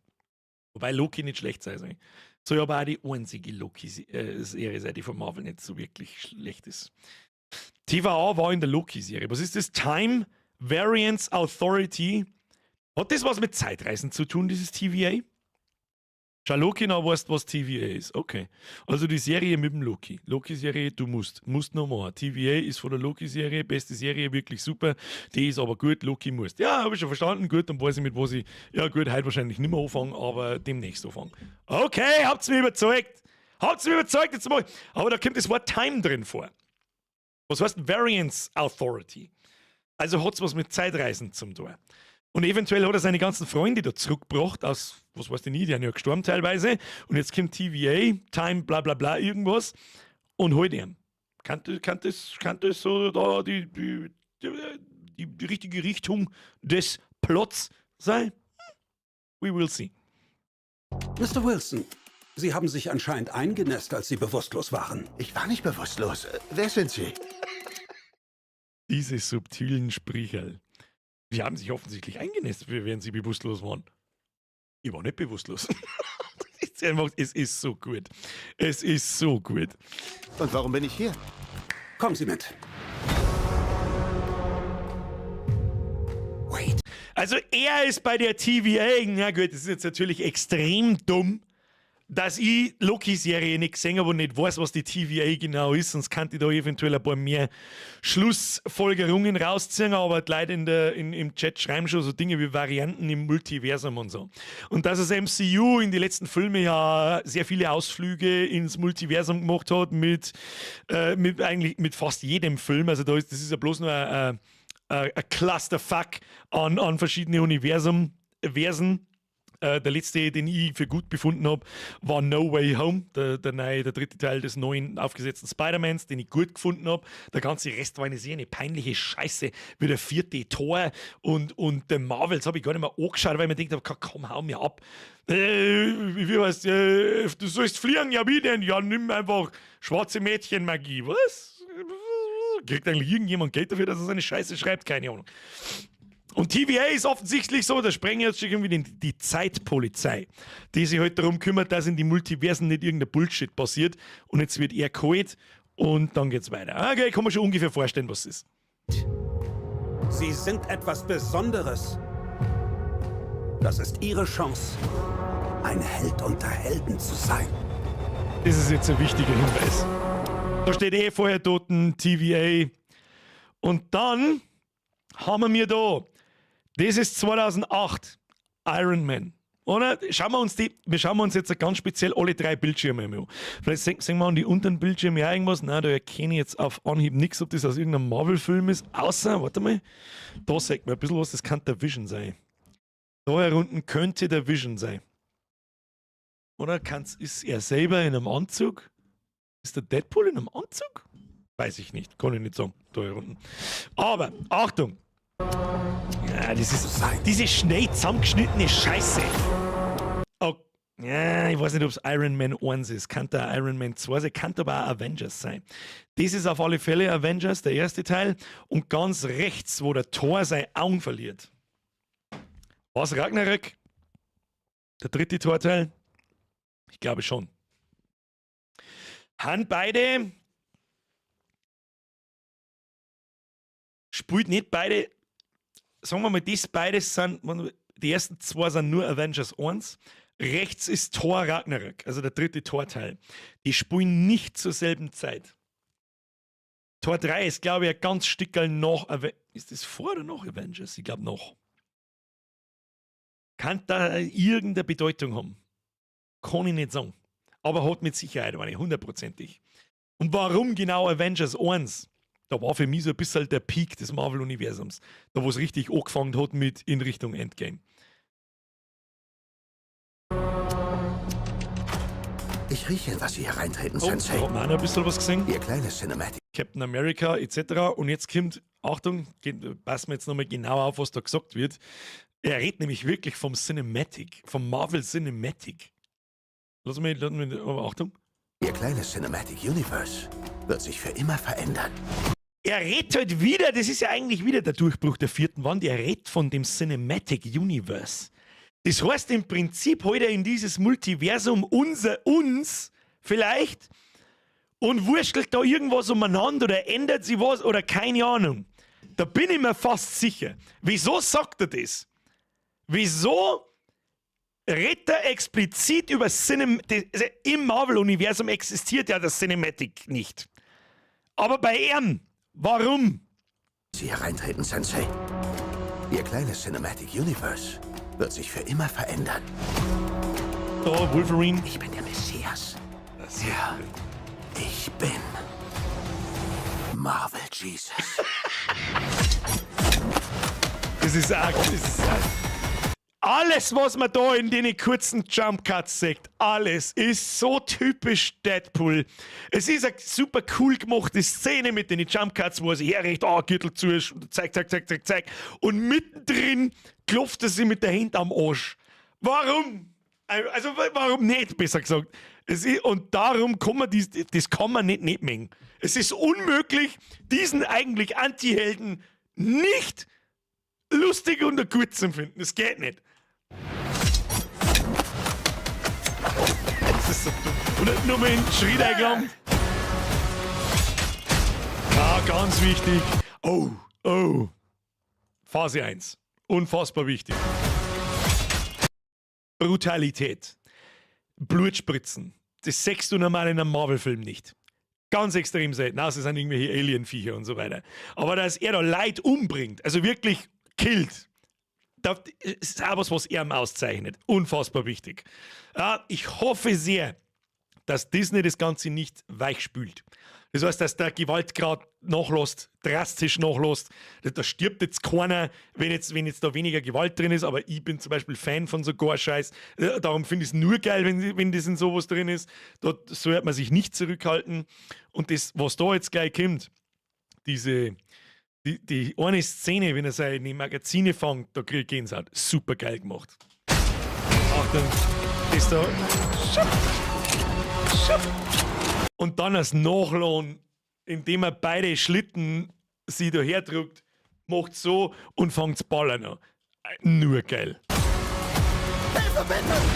Weiß jemand? Da sehe ich nicht so viel. Was mich noch interessiert hat, habe ich auch nicht auf dem Schirm, kennt man vielleicht aus den Comics, keine Ahnung. Eventuell haben wir noch einen Experten da, ich weiß nicht, ob der Chris noch da ist, ich glaube aber nicht. Was sind denn das für Soldatentypen da? Was sind denn das für, wer sind denn die? Sondern tu mir dafür, da, er. Was ist, kennt man den aus den Comics irgendwie? Wer das sein kann? Wer ist der Antagonist? Wer ist der Bösewicht? Ich dachte ja lachen, wenn der die 4. Wand durchbricht und aus dem Cinematic-Universum, aus unserem Universum, also wo man ich sitzt und du sitzt und jeder von uns, wenn er da einfach gegen Mickey Mouse kämpft. Das würde ich mal am lustigsten finden. TVA-Soldaten. Okay, gut. Wieso bauen da so viele Sachen ein aus der Loki-Serie? Nicht jeder schaut die scheiß Serien. Ja, und hat ein bisschen was von Ant-Man. Du hast da absolut recht. Ist halt das erste, an was ich gedacht habe, aber ist nicht Ant-Man. Also nichts aus dem speziellen Ant-Man-Universum. TVA-Soldaten sind das. Okay, gegen die kämpft er also. Ein Happy End. Da, gesehen, gebrochener Arm. Ist übrigens auch was immer unangenehm ausschaut. Und er ist halt ein Regenerator. Macht seinen Arm wieder ganz. Da haben so viel Lust. Die erste Anfangsszene im ersten Film ist einfach so gut. Da, was ist da? Genau, das ist mir da auch schon aufgefallen. Da auch wieder sauberer Blutspritze, wunderbar. Und er kämpft offensichtlich gegen die TVA-Soldaten. Also ist er jetzt auf denen einer Seite oder nicht? Oder was? Keine Ahnung. Das hier. Das ist auch wieder irgendwas, was man aus der Loki-Serie kennen muss. Dann kann ich halt gleich mein Maul halten, weil was ist das? Das ist ein Zeitpanzer. Da steht da offensichtlich auf einem Panzer irgendwie drauf. Kann der Panzer sein oder ein Geschütz oder was auch immer. Fox-Logo im Hintergrund. Wo ist das Fox-Logo im Hintergrund? Was habe ich da übersehen? Wo ist das Fox-Logo im Hintergrund? Bin ich besoffen? Mr. Tom Whisky? Wo? Wo ist das Fox-Logo im Hintergrund? Nochmal schauen. Ist dieses Fox-Logo? Ist dieses Fox-Logo, oder? Dann habe ich jetzt halt langsam aber sicher eine Vermutung. Das ist das Fox-Logo, oder? Wie schaut denn das Fox-Logo aus? Oder ein bisschen was von Dr. Doom, gebe ich zu. 20th Century Fox-Logo im Sand. Mal schauen. Weiter vorne oder weiter hinten? Aber das Ding, das kennt man doch. Das habe ich vorher überhaupt nicht aufgepasst. Eine Szene mit dem Nachladen. Ach da! Mein Gott, Alter. Hidden in plain sight. Ja, sag mal, bin ich bloß noch blöd? Ja, weil ich... Ja, ist eh wurscht. Tatsächlich. Da ist das 20th Century Fox Logo kaputt hinten im Sand. Dann sage ich, dann habe ich jetzt eine... Ich glaube Alien, das Alien-Franchise und Deadpool und X-Men. Kern, ganz klar, es ist mir einfach nicht, ich sag das, es ist hidden in plain sight, ich habe nicht drauf aufpasst. Ums Verrecken nicht. Keine Ahnung. Ja, geil, ich muss auch mal was übersehen. Aber ich habe jetzt nicht ganz schnell eine Vermutung, um was das geht. Alien-Franchise, X-Men-Franchise und Deadpool und nur ein paar andere Sachen mit Sicherheit auch. Haben Fox gehört. Sehr lange Zeit und immer noch. Darum gibt es zum Beispiel von Marvel selber keine X-Men-Filme, sondern eben von Fox. Darum gibt es von Marvel selber eigentlich keine Deadpool-Filme, sondern es sind alles von Fox produziert in Zusammenarbeit mit Marvel. Und ich glaube ganz furchtbar stark, dass entweder läuft die Lizenz aus von Marvel, von Fox, von die X-Men, von Wolverine, von Deadpool und so weiter. Und deswegen sagt er wird ein kleines Cinematic Universe auf den Kopf stellen im Prinzip, kämpft wahrscheinlich durch die vierte Wand in unserem Multiversum da irgendwas zusammen, dass die alle ins Marvel-Universum umkommen, wo ein Captain America, ein Iron Man, ein Hulk, ein Black Widow und alle drinnen. Denn, der Purix schreibt es Disney hat Fox gekauft. Und das finde ich, das ist ein netter Übergang. Der Nick schreibt auch, yes, dass man das nicht sieht, ich habe einfach nicht drauf aufpasst. Warum? Weil ich meine Augen die ganze Zeit auf ihm und seiner Coolmakerei habe. Darum. Die Lizenz ist vor ein paar Jahren schon ausgelaufen. Ja, aber jetzt wird der Schritt gemacht, dass man diese Idioten ins MCU bringt. Kann ich mir gut vorstellen, dass es eventuell die Geschichte hinter dem Film ist. Weiter im Text. Blut, rumballern. Gott, wie ich das liebe. Stopp! Ja. Und dann das Wichtigste, da wird er offensichtlich vom Wolverine durch die Wand geprügelt. Man Sekten halt noch nicht. Steh da nicht so blöd rum, du Affe. Hilf mir mal hoch. Nee, ich schaff's allein. Vielen Dank. Oh, man Sekten sogar noch kurz. Das ist mir beim ersten Mal auch nicht aufgefallen. Wir kommen. Da kann man. Auf Punkt kann man übrigens Frame für Frame durchgehen. Jetzt pass mir auf. Und was da neu ist. Zumindest finde ich das. Hoppala. Komm mal. Schau mal hin, was er da für einen Anzug hat. Hat er den. Kann schon sein, dass er in irgendeinem X-Men-Film. Hat er den gelb-blauer Originalanzug irgendwo. Das ist halt der originale alte X-Men-Anzug von Wolverine. Und diese zwei Typen, der scheißgrantige Wolverine und der Deadpool in einem Film, sie haben es ja schon ein bisschen angeteasert und die Leute sind ausgerastet. Heilige Scheiße, habe ich da Bock drauf. Bist du blind, Birger? Na, sicher bin ich blind. Für was meinst du sich hier brühen einfach? Die Farben aus den Heften sonst nie. Hat er noch nie gehabt, gell? Der Timo schreibt es auch. Ich freue mich. Und es sind nur noch 5 Monate. Im Juli kommt er. Es ist fast mal wieder wert, in ein Kino einzugehen. Sag ich dir, was es ist. Aber hab ich Bock drauf. Marvel, Disney etc. hat schon früh angeteasert, hat cool ausgeschaut und war dann absolut hingerotzte Haufen Scheiße. Darum werde ich mit Sicherheit einmal die eine oder andere Kritik abwarten, bevor ich da Geld ausgebe dafür. Und ansonsten glaube ich, ist schon ganz witzig. Kann man schon machen. Interessant ist auch, dass Deadpool and Wolverine wird er heißen. Ja. Da auch einmal, da ist als Wolverine in Gelb geschrieben, er in Rot. Und im Prinzip, das ist das Geile, in beiden Filmen fankelt er immer wieder in sämtliche Teaser und Trailer, fankelt er immer einen Wolverine an. Ich weiß eigentlich gar nicht so richtig, warum sie die zwei nicht mengen. Sehr gut, der Wolverine mag niemanden, aber der Deadpool, ich habe ehrlich gesagt keine Ahnung. Hoffen wir, dass der nicht ab 12 wird. Also der soll schon ab 18 bleiben. Das ist meine ganz, ganz, ganz schwere Meinung. Das ist wichtig. So wie es ist. Das ist absolut wichtig. Und in was für eine Richtung dass die Story gehen könnte, haben wir ja mittlerweile, glaube ich, weiß ich nicht, vielleicht bin ich richtig. Schauen wir mal, bin ich gespannt. Werde ich mir merken. Schickst einen Flocki und einen Kani vor ins Kino. Ja, der Flocki, bevor der Flocki sich einen Film anschaut, bis dahin geht weiter. So! Ja, weiß jetzt auch nicht, ob das eine ausreichende Besänftigung war, dass man da irgendwas zusammenwurschteln kann, das weiß ich nicht. Meine sehr verehrten Damen und Herren, ich wünsche viel Spaß mit, keine Ahnung was, mit dem Kinofilm, wenn er irgendwann kommt. Dann da ich sagen, smashen Sie den Like-Button, damit nichts passiert, smashen Sie den Abo-Button. Wir streamen jeden Montag und Mittwoch um 20 Uhr bis ungefähr um 22, 23 Uhr, manchmal auch am Wochenende. Und jetzt eine Chance, dass Land gewinnen. Auf Wiederschauen.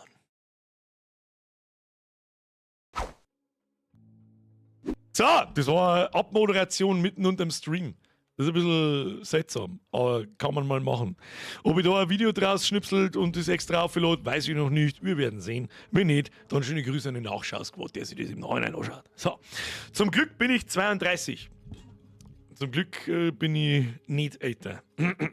Dass ich tatsächlich mal Bock auf einen Marvel-Film habe, hätte ich auch nicht gedacht. Ja, also Deadpool-Filme kannst du auf alle Fälle anschauen. Schau dir erst mal den ersten und zweiten an, wenn du den noch nicht gesehen hast. Ist ja im Prinzip auch ein Marvel-Film, wenn man so will. Der Purex hat irgendwas geschrieben mit einer geilen Info. Was hat er geschrieben? Ich finde es nicht mehr raus. Haben so viele Leute jetzt selbst geschrieben. Wie gehört jetzt auch zu Disney, hab ich gehört. Ja, schön weiß. Der Marvel-Erfinder hat Filme bis 2050 geplant geschrieben. Ja, das glaube ich schon, aber die letzten Filme von Marvel, die waren so unterirdisch zum Kotzen schlecht, dass es zum Kotzen wird. Wenn keine Ahnung, es heißt da, es ist schon Avatar 8 in der Mache. Oder geplant und steht fest. So, Avatar 8, echt, das ist gerade mal der zweite gekommen und der war so, Weil Avatar hat keine besondere Story, keine überhaupt nichts. Der zweite Teil war derselbe Teil wie Teil 1 bloß im Wasser. Ja, was ist der nächste Teil in der Luft? Und dann bin ich gespannt, wie es weitergeht bis Teil 8. Avatar hat damals, finde ich, wie er rausgekommen ist, 2009, nur darum so geglänzt, weil das der erste krasse komplett CGI, ja, so gezeigt hat, was man mit CGI alles anstellen kann. Was ist denn da eigentlich? Warum ist da kein Chat mehr? Machst du mal einen Chat hin? Hallo? Chatty Boy? Chat müde, Chat schlafen. Oh, Guardians 3 war doch cool. Okay, entschuldige mich. Spider-Man 3, Guardians 3. Alles, was da zwischen Endgame und bis dahin sonst so war, alles Schrott. Absoluter Schrott. Vergiss ich irgendwas? Spider-Man, Guardians, der ganze Scheiß, der Marvels, der Black Widow, der Eternals, ja leck, das ist ein Rotz.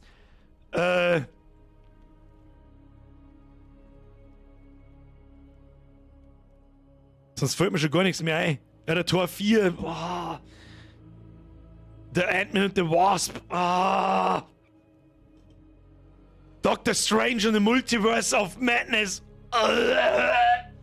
Tut mir leid, da muss ich bloß noch im Kreis dran und Lindendünnschiss vorne aussehen und meine Kotze hinter aussehen scheißen, weil es nicht mehr anders geht. Etc. etc. Also, leck waren die schlecht. Der Morbius, war das ein Marvel-Film? Ja, der reiht sich wunderbar ein beim Rest. Der She-Hulk war eine Serie, da sage ich nichts. Serien interessieren mich nicht. Da haben eigentlich fast alle schlecht. Außer bei der Loki-Serie. Ja, habe ich schon ein paar Mal gelesen, dass die nicht schlecht sein soll. Aber der ganze Rest, alles abgesetzt. Kann nicht so gut gewesen sein. Schauen wir mal. Ja, der Burning Crusade schreibt, die Loki-Serie kannst du schon anschauen, wobei die zweite Staffel ist aber leicht zag als die erste. Da habe ich nur durch Memes erfahren, dass 8 Folgen, 7 Folgen lang total und in der 8. Folge reißt es dann aus. Naja, da habe ich schon wieder gar keinen Bock mehr, dass ich so schaue. Wenn ich mich 7 Folgen lang, 7 Stunden quälen muss, damit ich in der 8. merke, so, okay, war gar nicht so schlecht. Was ist denn das für Art und Weise? Naja, so. Kinder, jetzt ist safe. Schleichen wir uns ins Bett. Ich bedanke mich sehr. Ich hoffe, Sie hatten einen wunderschönen Montagabend hier in diesem Ambiente des normalerweise Hasses.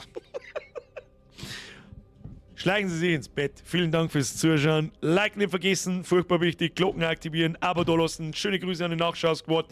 Triple F an die Moderatoren. Warum zur Hölle da jetzt der verdammte Chatfurt ist, das was ja als das jemals alles funktionieren, das war ein Wunder. Vielen Dank für die ganzen neuen Mitgliedschaften. Da waren halt waren nicht einige dabei, einige, die wieder rejoined sind. WB, meine sehr verehrten Damen und Herren, danke für die ganzen Donations. Danke spezielle an ein paar spezielle Kandidaten, wie immer.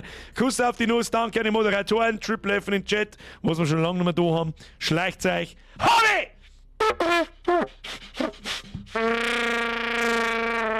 Mit der Tröte um den Anus kreisen. Hashtag HumanCenti und Hashtag Schötrapse. Das Allerwichtigste. Und jetzt schaut's, das Land gewinnt, weil sonst flippe ich aus. Habe die Ehre bis Micke. Skull and Bones, da wird reingeraged. Habe die Ehre.